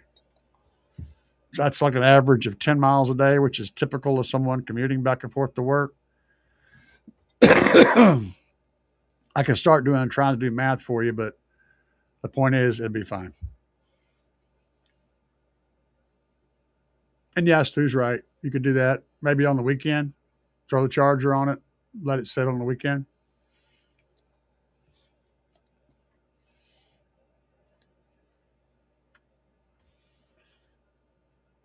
Two runs of zero gauge from the front. All right. I don't know where that references to, but solid. One other thing I think people don't consider in a build is how much current the car itself uses. Oh, I absolutely do. A Civic and a Yukon Denali are going to have vastly different current needs. Sure. You can assume that the car is going to pull about 70% of whatever the alternator is charging at. That's a pretty round number that typically works pretty good. So if you're charging at 100 amps, you're going to have 30 extra amps to work with, which isn't much. That's why a high output alternator is a big damn deal, because your vehicle's pulling most of that power just to run. And W's lifted off like, yeah, but we're talking about just the vehicle running itself. Just to run the engine takes current. But yeah, all that stuff takes extra current for sure. I don't know how to pronounce that. We'll just call him Goat. The Heffin Goat. I'm guessing that's what he's referring to. I have two UV1, two type Sundown U's, I guess. Version 115s, dual 4 wired to 1 ohm. Okay. Okay. I don't know what that BB3 BUT is. I want to add a third woofer and the Chum series me down to 1 amp. How would I make it? Okay. I think you're going to do a 3 woofer setup and you're wanting the ohm load to stay low. That's not going to happen. But let me reread this and make sure I'm not missing something. I want to add a 3rd woofer, the XV3D2. Well, you're going to put a totally different type of woofer.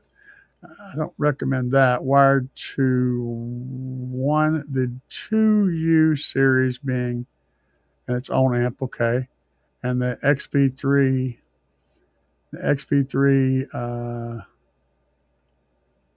on a separate amp.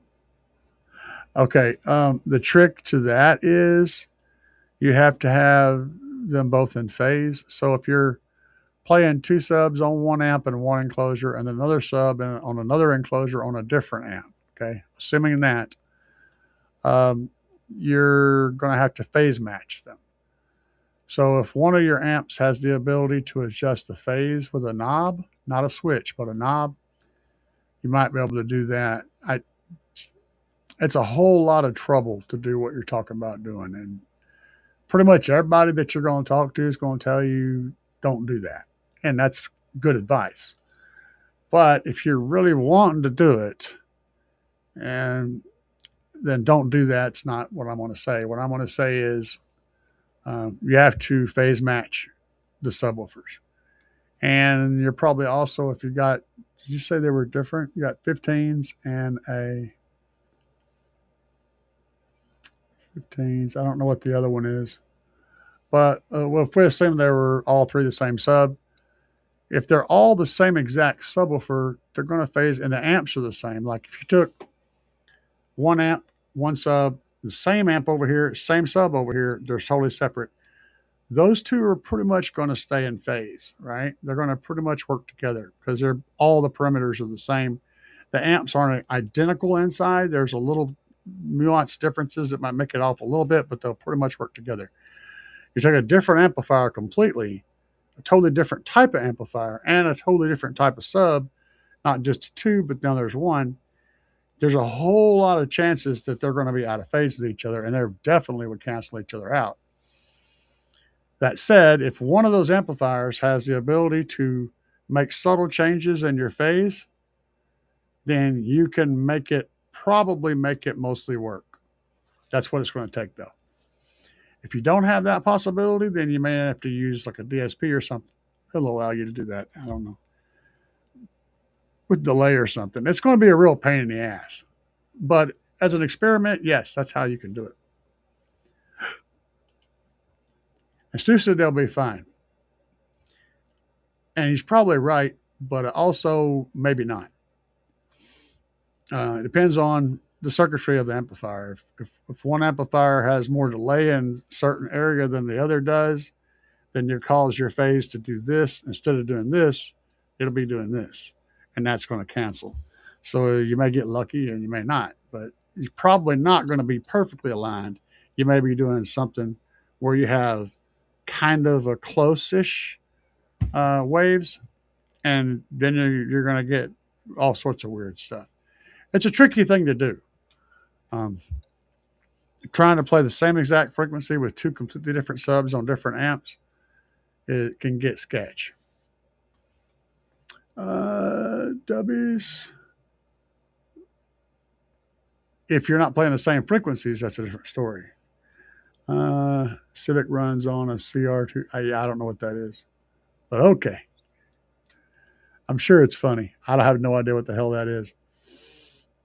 The goat says, no, I want 2 U series on a Big Boss 3 and an XV3 on another Big Boss 3. Well, that helps a lot. That helps a lot, being on 2 different the same amp on both sides. You have a better chance of being successful. Safely, yes. There's nothing destructive about that as long as they're not in the same box. They need to be in their own chambers. I wouldn't want to put 2 different subs in the same box. That can run into problems. They can cross load and unload each other and stuff. Same different box. or at least different, a divided box. Yes. Oh, shit. All in the same enclosure, separate ports and cabins. Okay, so separate chambers. Yeah, you can get away with that. As long as you're separating on the backside, we're juicy. That's a really good question. I'm not asking the questions, Stu. I'm just answering. That's an obvious question, but he's probably got one, so he's going to put it in there. You know, why spend the money on another U when you've already got this sub? Can I get away with that? Yes. Oh, watch battery. Okay. All right. Thank you. Thank you for clearing that up. Definitely out of the question. I love the U series. Um, I just want some low. I just want some low end from the sundown. Going to use DSP to get the XV3 to play lower frequencies. Oh, so you're going to do a split sub setup.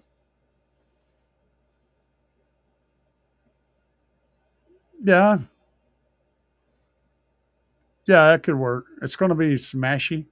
Everybody that does this, there's a whole lot of really badass builds in the past that have done this.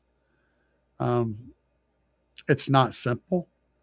You're going to be doing a lot of tweaking and a lot of discovery, figuring things out, little nuances that are going to screw with you, but that's part of the fun. That's what we do this shit for, is for all of that problem solving and, you know, tweaking and tuning. But it's not going to blow anything up as long as you're in separate chambers. You know, you'll be juicy. Just figuring out how to get the crossover point is going to be the real messy area where one goes from one to the other with a handoff. That's where things are going to get sloppy. You may end up with a peak in that crossover. You may end up with a trough, but you're gonna have to experiment with that. But yeah, it's doable. Most of your car audio guys are going to tell you not to do that. They're going to just run from that because it's. But I'm not going to say that. I'm going to say that it's not ideal, but um, I get the experimentation and, you know, breaking ground and doing weird things. I love it. Man, I really think. What does he say? He moved up. Man, I really think you're on a track. It's going to end up with you spending a lot of money and effort to get what you want. You know, but it's the experimentation and the trying things, and I dig that. I dig that stuff. That's fun for me. I get it. Yeah, yeah, exactly. That's my mentality. Exactly. I do accept your challenge. Uh, I suggest looking at replacing the U's with XV3s and seeing if that doesn't get. Of course it will, but that's beside the point. Man, you guys ever? There's this one cat on YouTube that takes random engines and puts it in random cars. He's put like lawnmower engines in cars and shit, and tries to get the most power, the most speed, the most fuel economy he can. You know, you don't do it because it makes sense. You do it because it's fun. It's weird. It's different. I get that. The point isn't to have the most awesome thing. The point is to see how far you can take the crappy thing and see what you can do with this. How can I love that kind of stuff. I dig it. And I hate when that happens. Uh, the walk back wasn't so great. Spicy, spicy. W, you drag your butt on the carpet again. Robot Cantina, yes, that's it. Absolutely, yeah.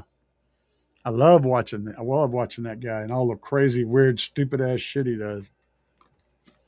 He's. I mean, if you can dream it up, he's probably already done it. Love watching his videos.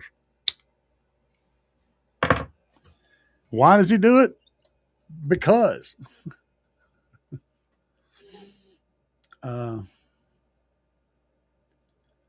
uh, and I mean, put that up there.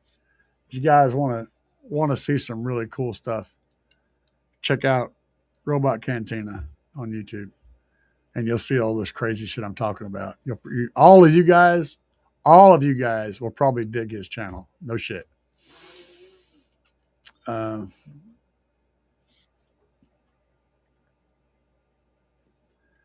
and I know. And he says he goes into stall mode. I absolutely agree with that. So my first response is, will this kill somebody or burn something up or cause damage? If it doesn't cause damage or hurt anyone, and then I say, well, then it's a matter of, well, let's try it. Why not? Let's do it. See, the guy put like 100 and something 3-inch speakers on a wall in a van. Another one of those crazy ass people out there. And he was able to, he actually metered it, and got a score. I forgot what it was, but it was like 140 or 130 something or 140 or 140. I don't remember exactly. But he put a whole lot of little 3-inch speakers in a wall and built a wall for them in a van and then run it on the DV meter. Why? Because why the hell not?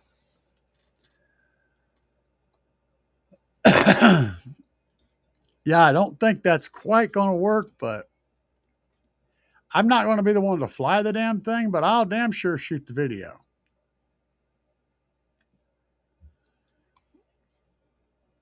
And that is a thing.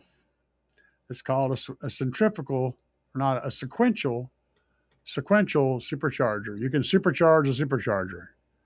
That's sequential supercharging. So the funny thing with what you just said is basically something that you can actually do. Stu. Honda made a jet once, used a single cam 1.6 with VTAC. Don't know that one.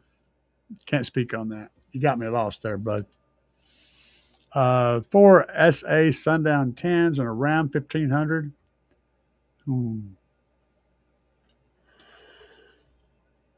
Foxbox. 4 Sundown SA 10s. Okay, and a Ram 1500.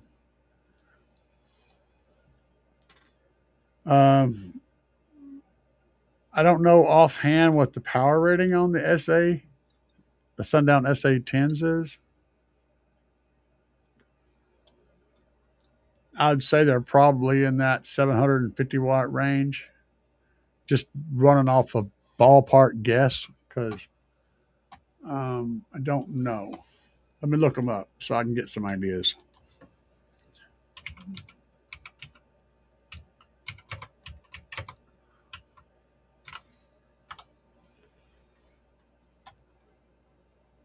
Okay. I need to know information. These guys.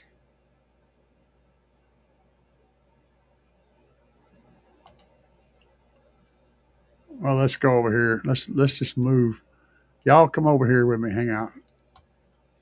We're moving over here. So it looks like RMS wise. Damn, I nailed it. No, I didn't. 1,500. I was half of that. So you said how many?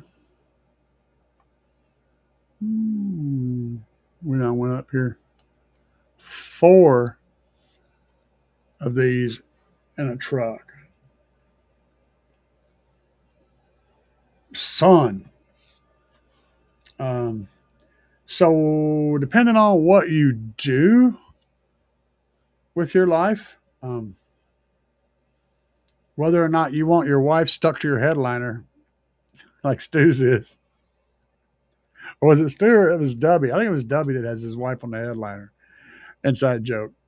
Anyway, I usually, for someone who's daily in a vehicle, I usually recommend staying around the RMS for your output power. In that case, somewhere between 6,000 and 8,000 watts would be what I would be looking at.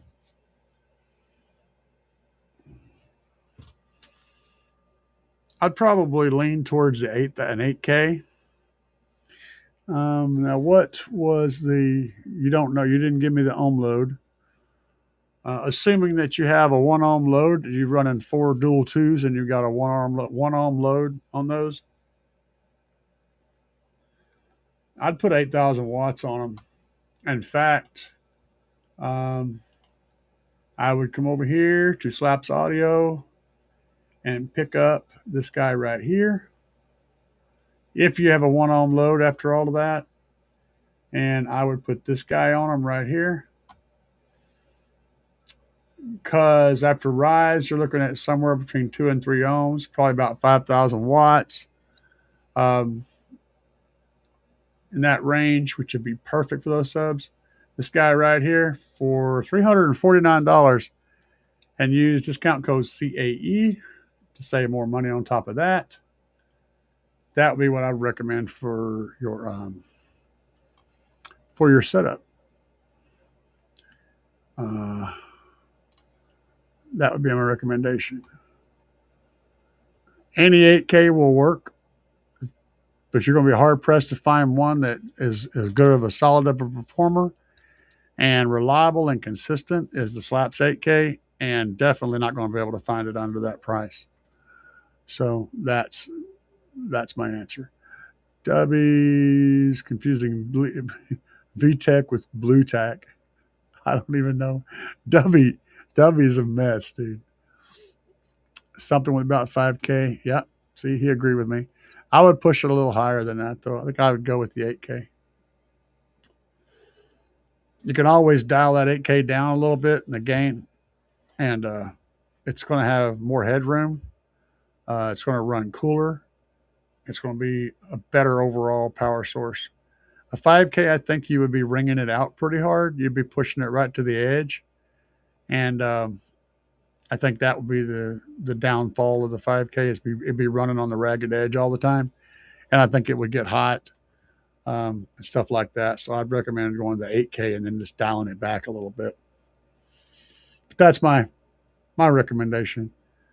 Stu recommended a 5K, which is fine too. I just don't. I would go higher to prevent the amp running in its absolute balls out, which is where it would be doing. You'd have that sucker game matched up as high as you could or gained up as high as you could, and be not quite getting what you wanted, and it would be just pushing the amp as hard as it would go. That's why I said an 8K would be better. Let's see here. C-Max, LTO, or Skib. If I got to pick between the three, if you're just dropping, if money is not an issue between those three, I would definitely pick LTO or Skib, one of those two. And I'd be more inclined to run LTO. If money is not the issue, or size, or any of that stuff. C-Max isn't even in the list. I don't even consider that. Basically, the question is LTO or Skib. That's the question. I'm not a fan of C-Max at all. Just for safety concerns and reliability and all that stuff. That stuff bothers me about C-Max. Looked up to 12. There you go. Let's see. 750 to 850 each. That's what Dubby's saying. Hey, I was right after all. I wasn't sure, man. But yeah, the 1500 is what they're rated at. So that's a pretty stout little subwoofer.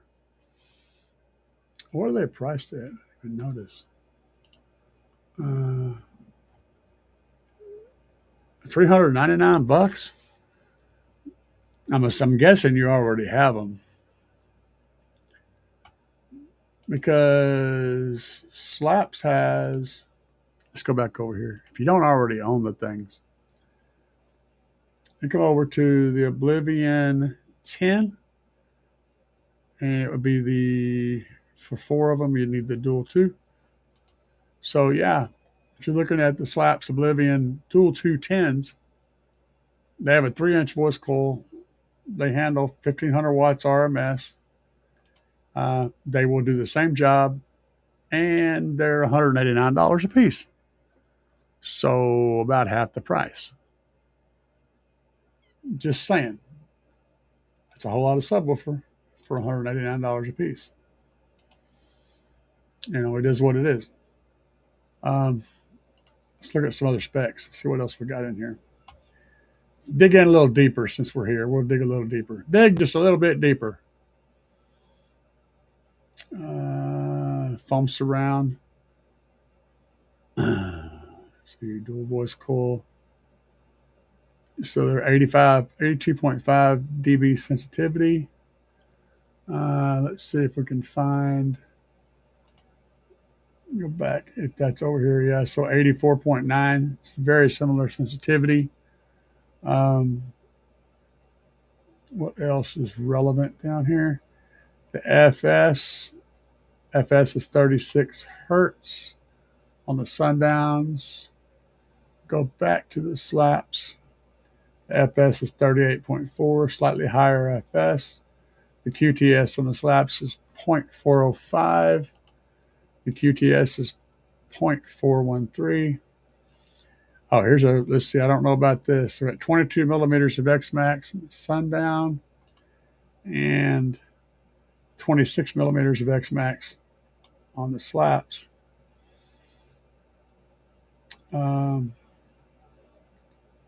Suggested port tuning, 32 to 36 hertz. These little dudes are awesome.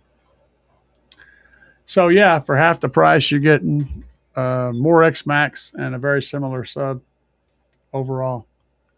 I just call it like I see it, man. There's a reason why I mess with slaps, is because why would you not? I mean, you're getting all the stuff for less money. I mean, that's just the way I look at it. So,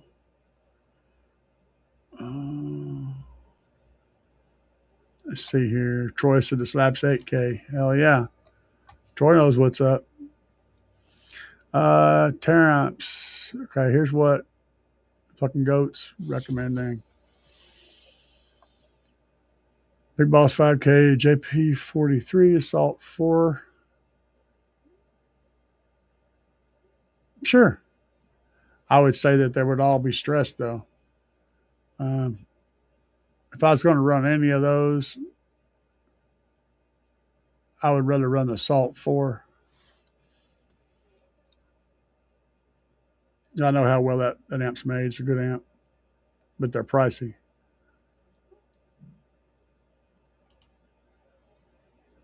W said, I don't think they're 1,500. I don't know, man. At Crutchfield, which I trust their recommendation, Crutchfield says their RMS power handling is 1,500. Their peak power is 3,000.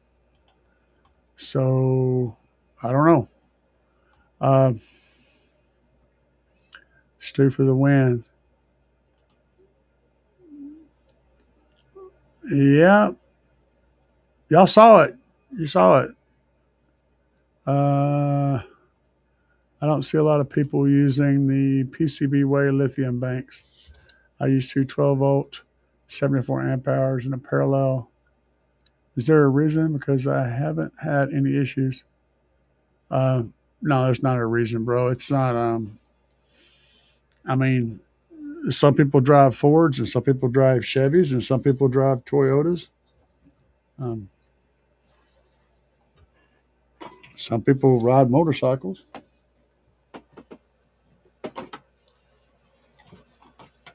The question isn't a brand specifically, it's use case. So basically, the potential of something versus the price of something versus the warranty support for something versus the customer support for something. And sometimes their advertisement is just not good enough to get the attention of the buyer. So the buyer ignores a potentially good deal, so forth and so on. That's the reasoning. It's not necessarily anything bad about it.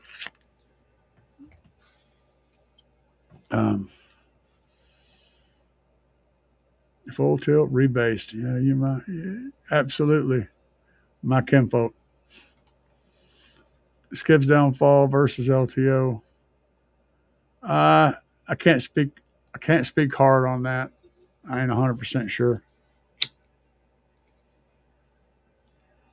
So again, it's about what voltage are you charging at? What, because that's going to make a difference whether or not something's going to work better than other things. If they're two different resting voltages, then it all depends on what you're charging at. Like I said, all these things are details that you have to consider. Yeah, I like SAs. I like U's. I like Sundown subwoofers. I 100% get behind any Sundown subwoofer. All of them. They're well made. They're all well made, and they do their job. But I think Slaps can get with them for half the price.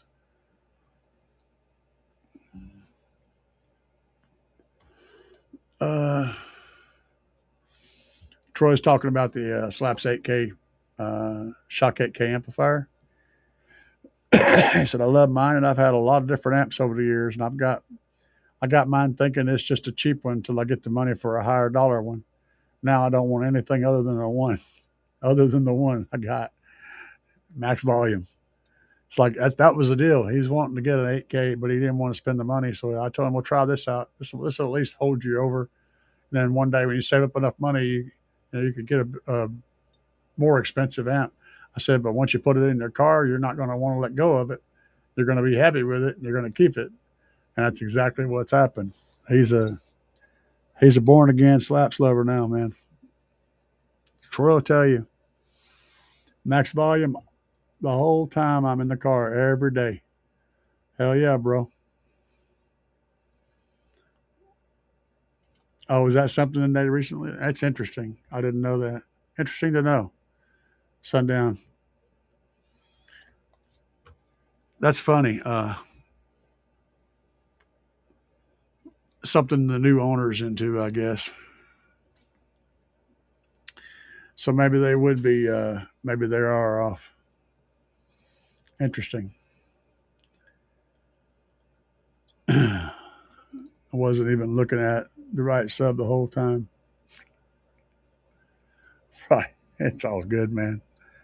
Yeah, if you think it's bad for you guys, imagine how my mind feels after months and years of putting like many systems in my head that I'm working on, trying to figure out stuff for you guys, having to insert all this information and then work it over and then clear the room for another thing, and over and over and over and over again. The life cycle of my brain is significantly depleted from all of the recycling of space that I've had to do to keep all these car audio builds in my head, and different products and product changes and revisions and all that shit.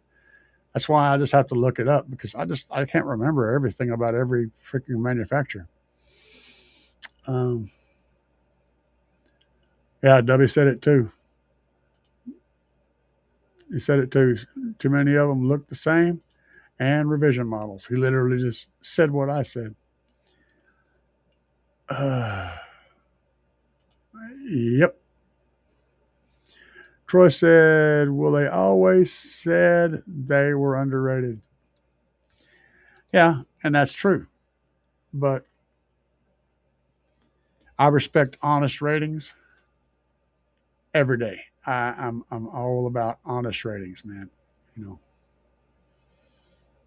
So I have way more respect for an honest rating than a bullshit rating.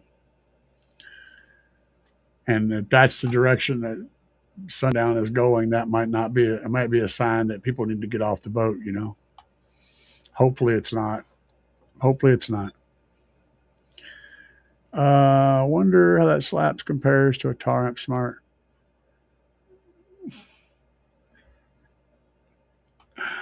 Oh man. Do I need to play this again? No, I don't need to play that one again. I'll play this one again. Yeah.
Drop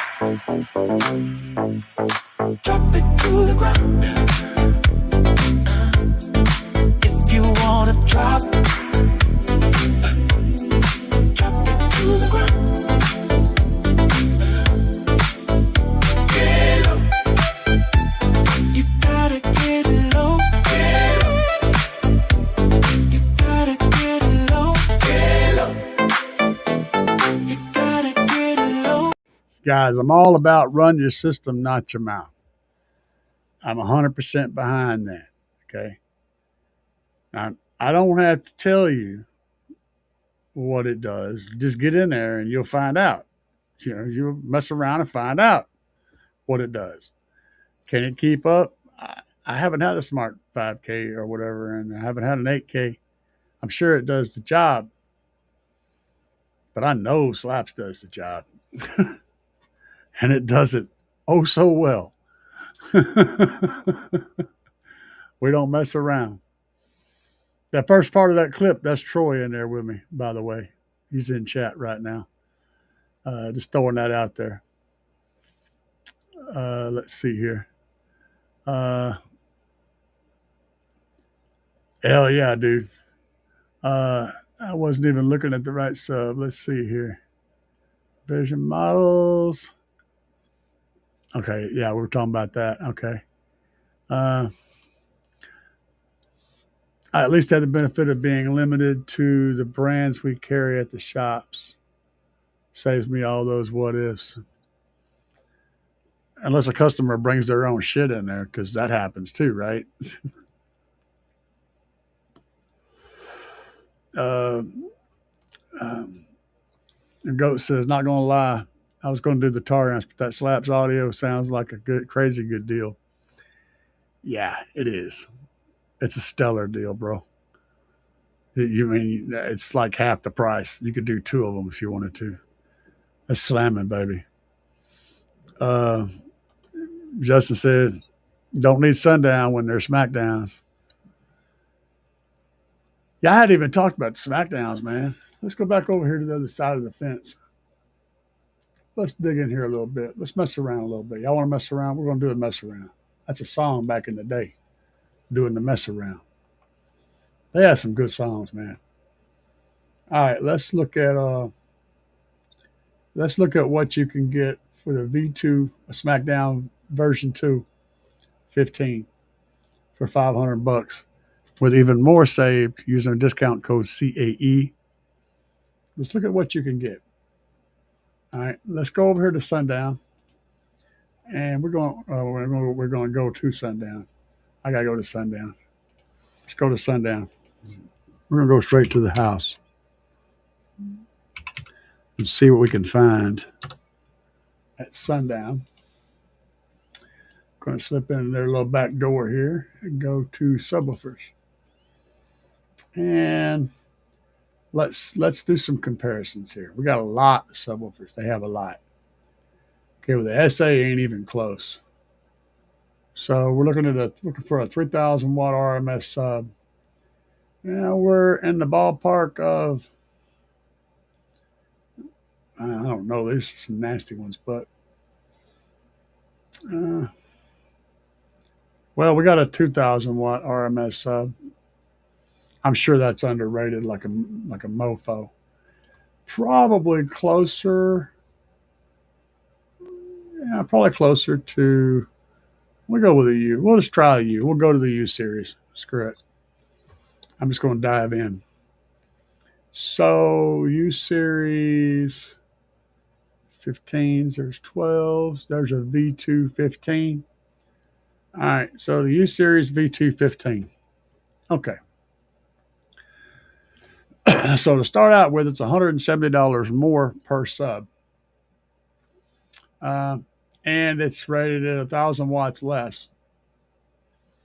Assuming that Jacob Fuller underrated this sub and it's still listed in that same underrating, we'll let it be a 3,000 watt. We'll call it a 3,000 watt RMS sub. So what all do we have going on here? Let's look at this. FS of 37 for the dual twos. don't remember what we're comparing it to. We'll just call it 37. They're both pretty close. Let me see what else we got down here. Let's go down to travel.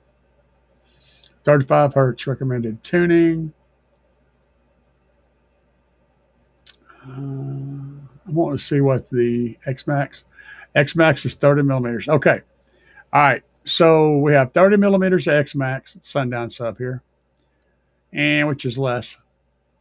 We have a 37 hertz frequency response. Let's go back over to slaps. So we already know we got a higher RMS rating, but we're letting that slide.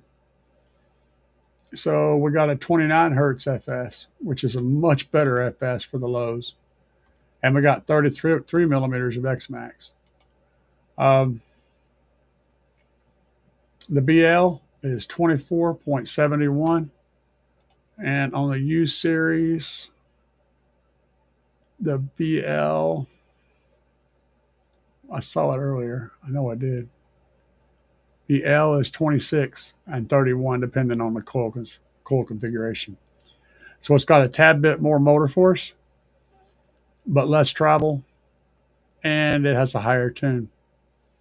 There's a whole lot of other stuff to look at, but I think it's in the ballpark of being the same, a similar competitor. And I think that the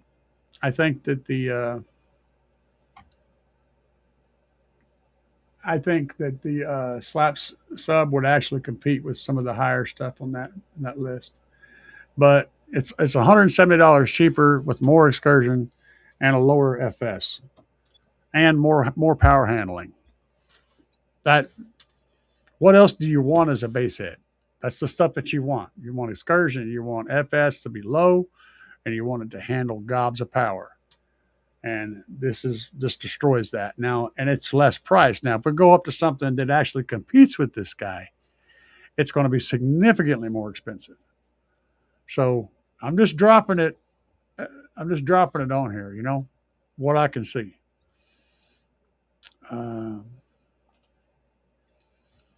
Potentiometers are better on the slaps. Yep. If the potentiometers are better on the slaps, I would go.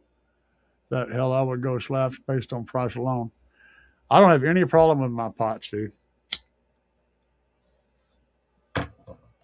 Zero. They work fine. Yeah, Hunk was jamming. Troy said, I've had 3 tar amps over the years, and I say I like the slaps better in my experience. There you go. When I ask, I was referencing the smart technology that keeps the rating. Yeah, and that works good. Nothing wrong with that. Yes, it does deliver consistent power. But I will say this. The power output on the slaps is far higher in the mid-range. So when I say the mid-range, like whenever your impedance rise goes up, the slaps amps tend to do a very good job of maintaining good solid power at higher impedances. It's much higher. The actual power they make at that high ohm load is much higher than what they're listed at. Mine is still making over 5,000 watts at like 3.6 ohms or some shit like that. It's much higher. So they tend to have a similar effect just because of the way the amp's designed. The Gray Beard Club, hell yeah, man. The beard's a bass.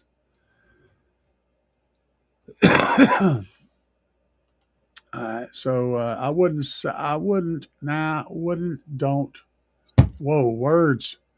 Don't need 2 slaps, 8Ks. I would just be buying slaps woofers once I blew my sundowns. Fair. I love sundown because it's an accurate woofer compared to my previous own woofers. Sure. Like I said, I ain't dumping on sundown at all. I actually talk to Mr. Jacob Fuller once or twice a week, usually, sometimes for a long time. and he's an excellent designer. He builds a really amazing equipment. Not dumping on him in any way, shape, or form. I'm just talking about price versus performance. You know, that's what we're all about, is saving money. So I have no problem with them. If you got the money to throw at it, throw it at it. Go for it. M series. Oh goodness, we're getting into Memphis. Oh, oh, that's another. Okay, and the M series. Okay, all right. I see what you're talking about. Hold on a minute. Let me go back here.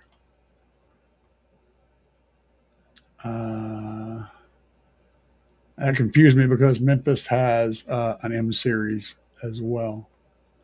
Threw me off for a couple of seconds. M series. Okay. That's 2000 watt RMS rated power. Go away, you stupid pop up. M series would probably be overkill. Let's pull it up. We'll jump in here and jump on the M series. It's rated at 2000 watts. And let's talk about the 15. And the M series is $659, so $160 more. Probably going to have more excursion. It has a look of something that has more excursion. That doesn't necessarily mean anything. So it has a 3-inch diameter, 4-layer voice coil. Um, and wait a minute, yeah, we're looking at 15s, and the SmackDown's got a 4-inch voice coil. So that 3-inch voice coil tells me it's going to have some excursion. Let's see here. Probably, so yeah, it's got 35 millimeters. That's really not a big jump.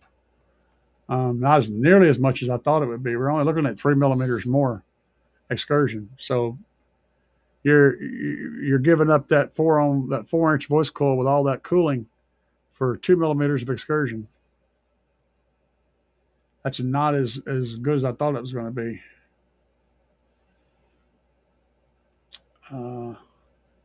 When it comes to making the bass, excursion is extremely important. What is the FS? So the FS is closer in line. So yeah, I mean, the FS is very similar, and the BL is actually lower, but that's not. You can't really go by that number so much. Um, Slaps has a higher BL than these, but the BL is a complicated number. You've got a whole bunch of different factors that go into that, and so it's not really a good number to compare by. But I am looking at it. I would say this is pretty similar across the board. I'd say it's pretty similar. So yeah, you know, pretty similar. $659 versus 500. That's a pretty big difference, especially when you're doing multiple subs. Just saying. And I would stack up real nicely against that sub. So yeah, and we are still rated at higher RMS. It is a 3,000 watt RMS sub instead of a 2,000 watt RMS sub. Underrating or not, that's the numbers that are shown. And we got a 4-inch 4-layer coil instead of a 3-inch 4-layer coil. This does have a 400 ounce magnet. I bet you that Sundown sub has a bigger magnet. Let's go back and pull that up. I don't know if it even says. If it's in this stuff here, I'm not reading every damn thing. I just want to find the specs. If I'm missing it, y'all tell me. Displacement depth, outside cutouts. Yeah, it doesn't list it. It looks pretty similar. It may be a little smaller, actually, just based on the picture. I think it actually has a smaller magnet. But yeah, I would say that that Slaps has the better offering between these two, and at a lower price, just based on specs. I mean, it's a 67-pound subwoofer. It's no joke, dude.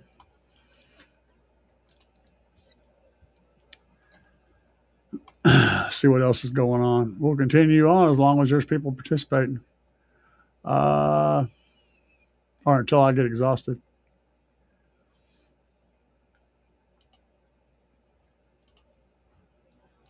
Yeah, and that keeps changing, man. Those specs depends on where you look.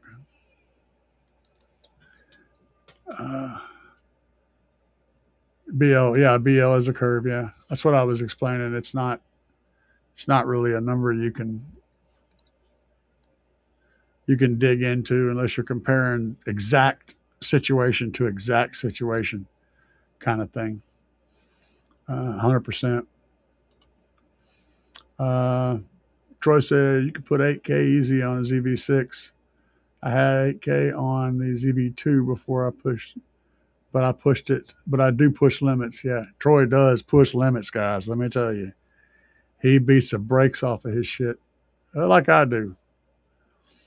How much more battery would I need to go from a Salt 4 to a Slaps 8K? You need to be able to support, uh, reasonably support 700 to 800 amps. Um,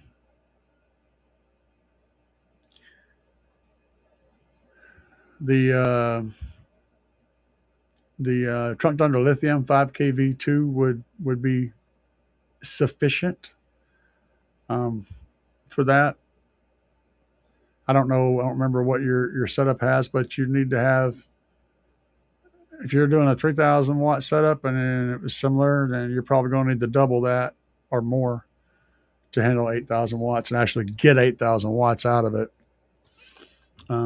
Yeah, you're going to need at least a 5K or the equivalent of to handle that.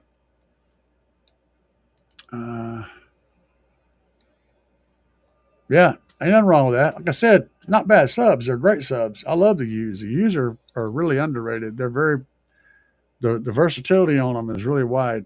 People use them in all kinds of builds. They do a fine job. Uh, Fellow budget base heads, what's up, Mello? Let's see here. Yeah, you can't go wrong with that 8K, bro. That's a monster.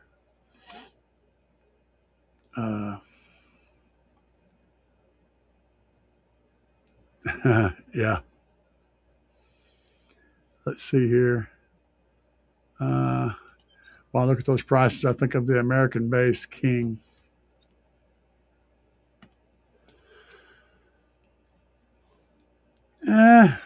Maybe. I don't know. I'd have to dig into that sub. But like I said, I can't keep them all in my head. There's just too many. Justin feels like they're similar to the X Series Sundowns. Well, let's go look at the X Series Sundowns. We shall be free. We shall be free. A little faith, walk proud, shall be free. Let's go. Wait a minute. Why aren't you going? You're supposed to go. There you go. Now you're going.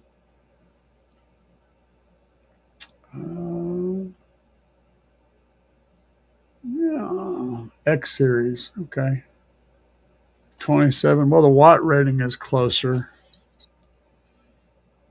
Let's pull up. Okay, that's a 12. Let's pull up to 15. Okay. So now we're talking about $849. So now we've just almost doubled the price. And now we're at the 3,000 watt RMS rating. So we're in the right power rating. And we got less X-Max, 30 millimeters of X-Max. We actually have a little bit less X-Max. They're close.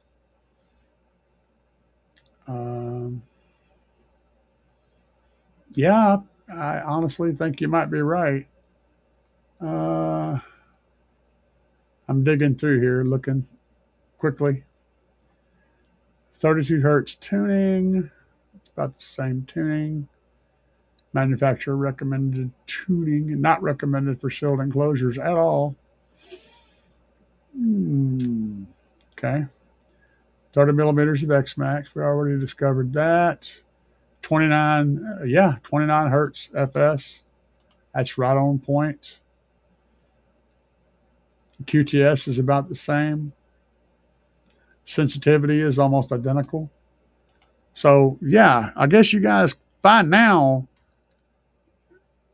you guys should be able to see the light. Look beyond the name. Okay, look beyond the fact that it says sundown. Look beyond the shape of everything, and look at the specs.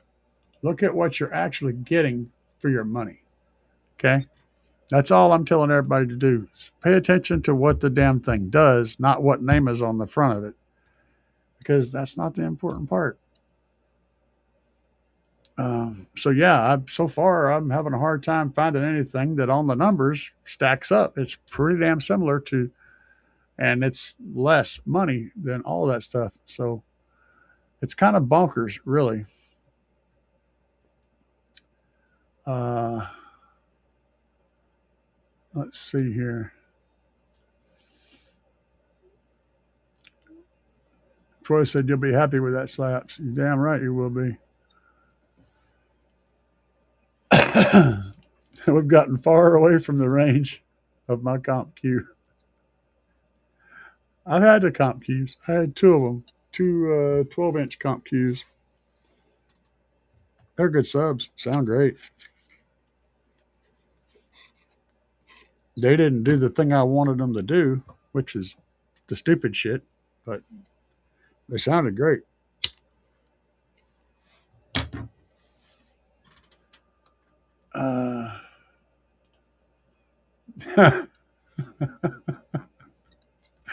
The goat says, "Yeah, this is what he's doing." Yeah, y'all heard it. Y'all heard it here first. I, I just bear the news, man. Okay, I just bear the news. Solo X, if you got enough power. Let's see here, but only once for 2 seconds. Make sure y'all see that. Capacitor attached to it. I have to figure out what that's referencing. Sometimes it's hard for me to get the context of a response and figure out where it's going. I may forget what you said earlier, and so I'm reading it as a brand new response. And I apologize for that because I'm an old idiot and my brain don't work. So if you said something, we talked about it for 20 minutes, and then a little later I get to another response where you make an adjustment to what you said, I may not remember what the hell we talked about at all. So understand that. That's just how old man brain works. Okay. When I see 800, I feel like I might as well go thousands. Yeah. Uh-huh. Well, I mean, if you want to go thousands, okay, so hold on. Let me take you to another spot. If you say, well, you know what, let's just go. I'll show you where you go. If you want to go all the way, skip sundown completely. Skip sundown completely. And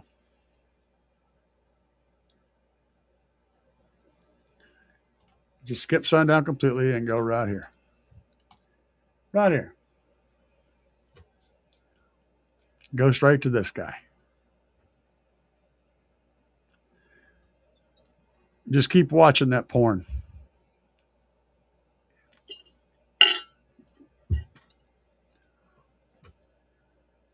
Yeah.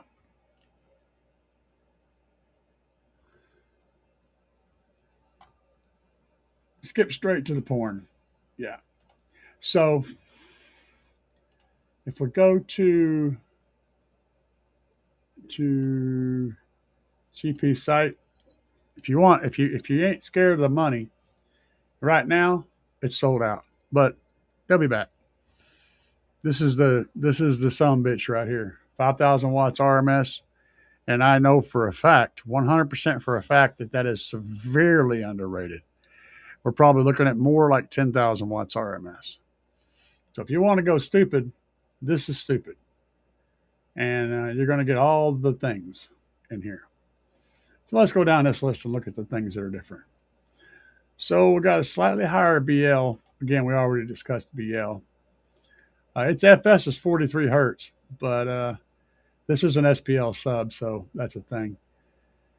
It's XMEC point to point. Yeah.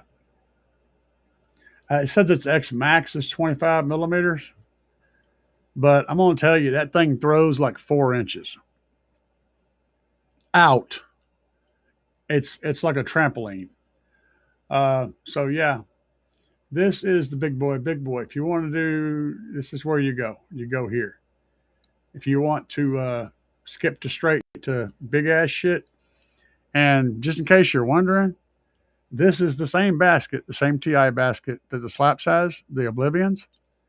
Uh, and it is this design is straight up Jacob Fuller design. He designed this sub for GP. So there's that. Um, but musically, they're not great. I've heard them. They're loud as shit. They'll bust windows, but they're not the best. They're not musically. They're not very good. That's not their job. Their job is to make sound pressure, and they do that. Um, but here's the thing: you're looking at $1,400 for one sub. I could spend that much money on subs from Slaps and get way louder than that one could do. So, what are you trying to do? What's the objective? That's the question you have to ask. Um, Stu said he's checking out. Stu says, okay, I got to go. Call it a day. Almost midnight. And the whatever that alarm is going to go off at 6 a.m. sharp. I don't have one of those. I just have people calling me and want me to build shit or help them design something. Hey, man, peace out, Stu. What's up, Burn Down? New subscriber here. I've been enjoying your videos this week. Thank you.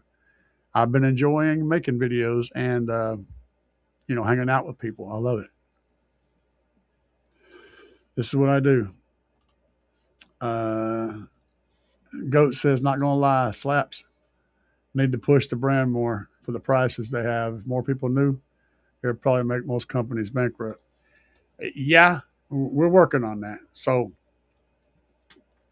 Slaps is definitely bringing a amount of power and capability to the market at a price that is hard to beat.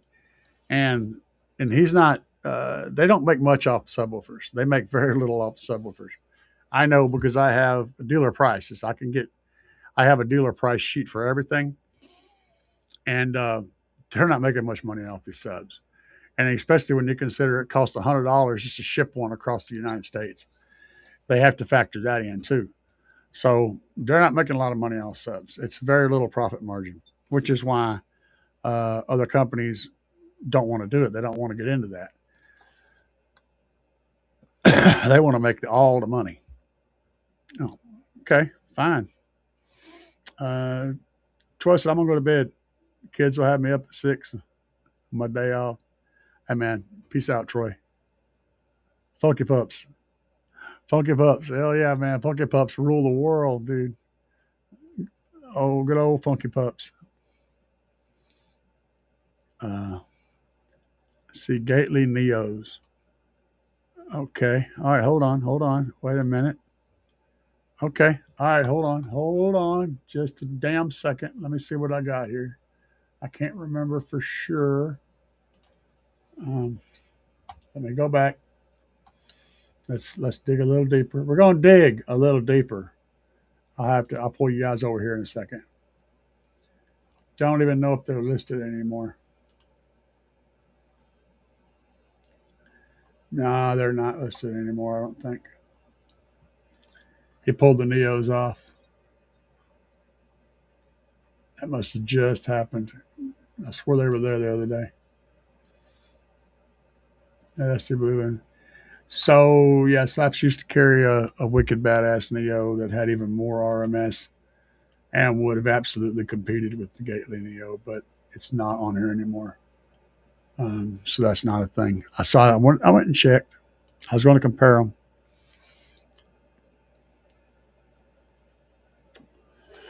Yeah. For real, Troy. Braindead said it's really hard to start from the bottom and work hard. It's hard for companies at the top to stay without innovating or better products and prices. Yeah, it gets complicated. There's a whole lot of democracy involved, politics involved in car audio anymore. It's a big political nightmare of a landscape. I do appreciate you guys. We've been on here for 4 hours, and I am about to check out. So you guys have been awesome. Continue to be awesome to each other. Be nice to the mean people that you see making comments. Just be nice to them. They need love too, man. You know, we all have bad days and good days. We all get by. When you meet somebody new, shake their hand and listen to their stories. Hear them out. They need that help just like you do. But for now, guys, and Stash Boris, sorry, brother. You showed up at the wrong time. We're going to have to get the duck out of here because I'm tired. Peace, guys.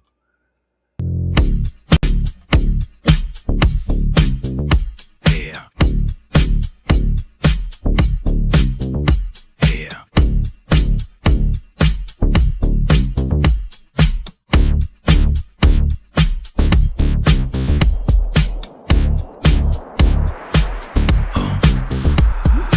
I'm here banging up and down the street, slamming that to the ground.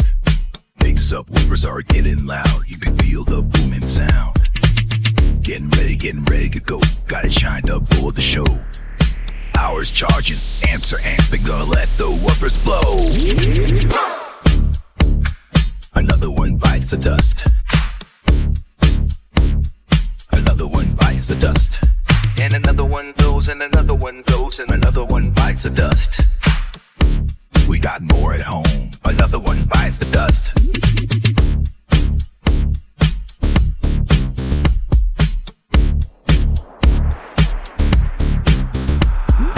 Fires are glowing and the amps smoking. Subs are cherry red.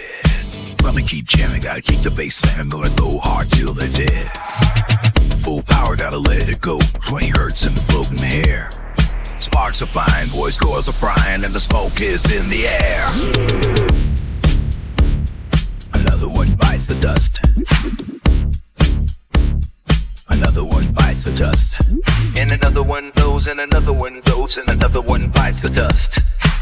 Hey, we got more at home. Another one bites the dust.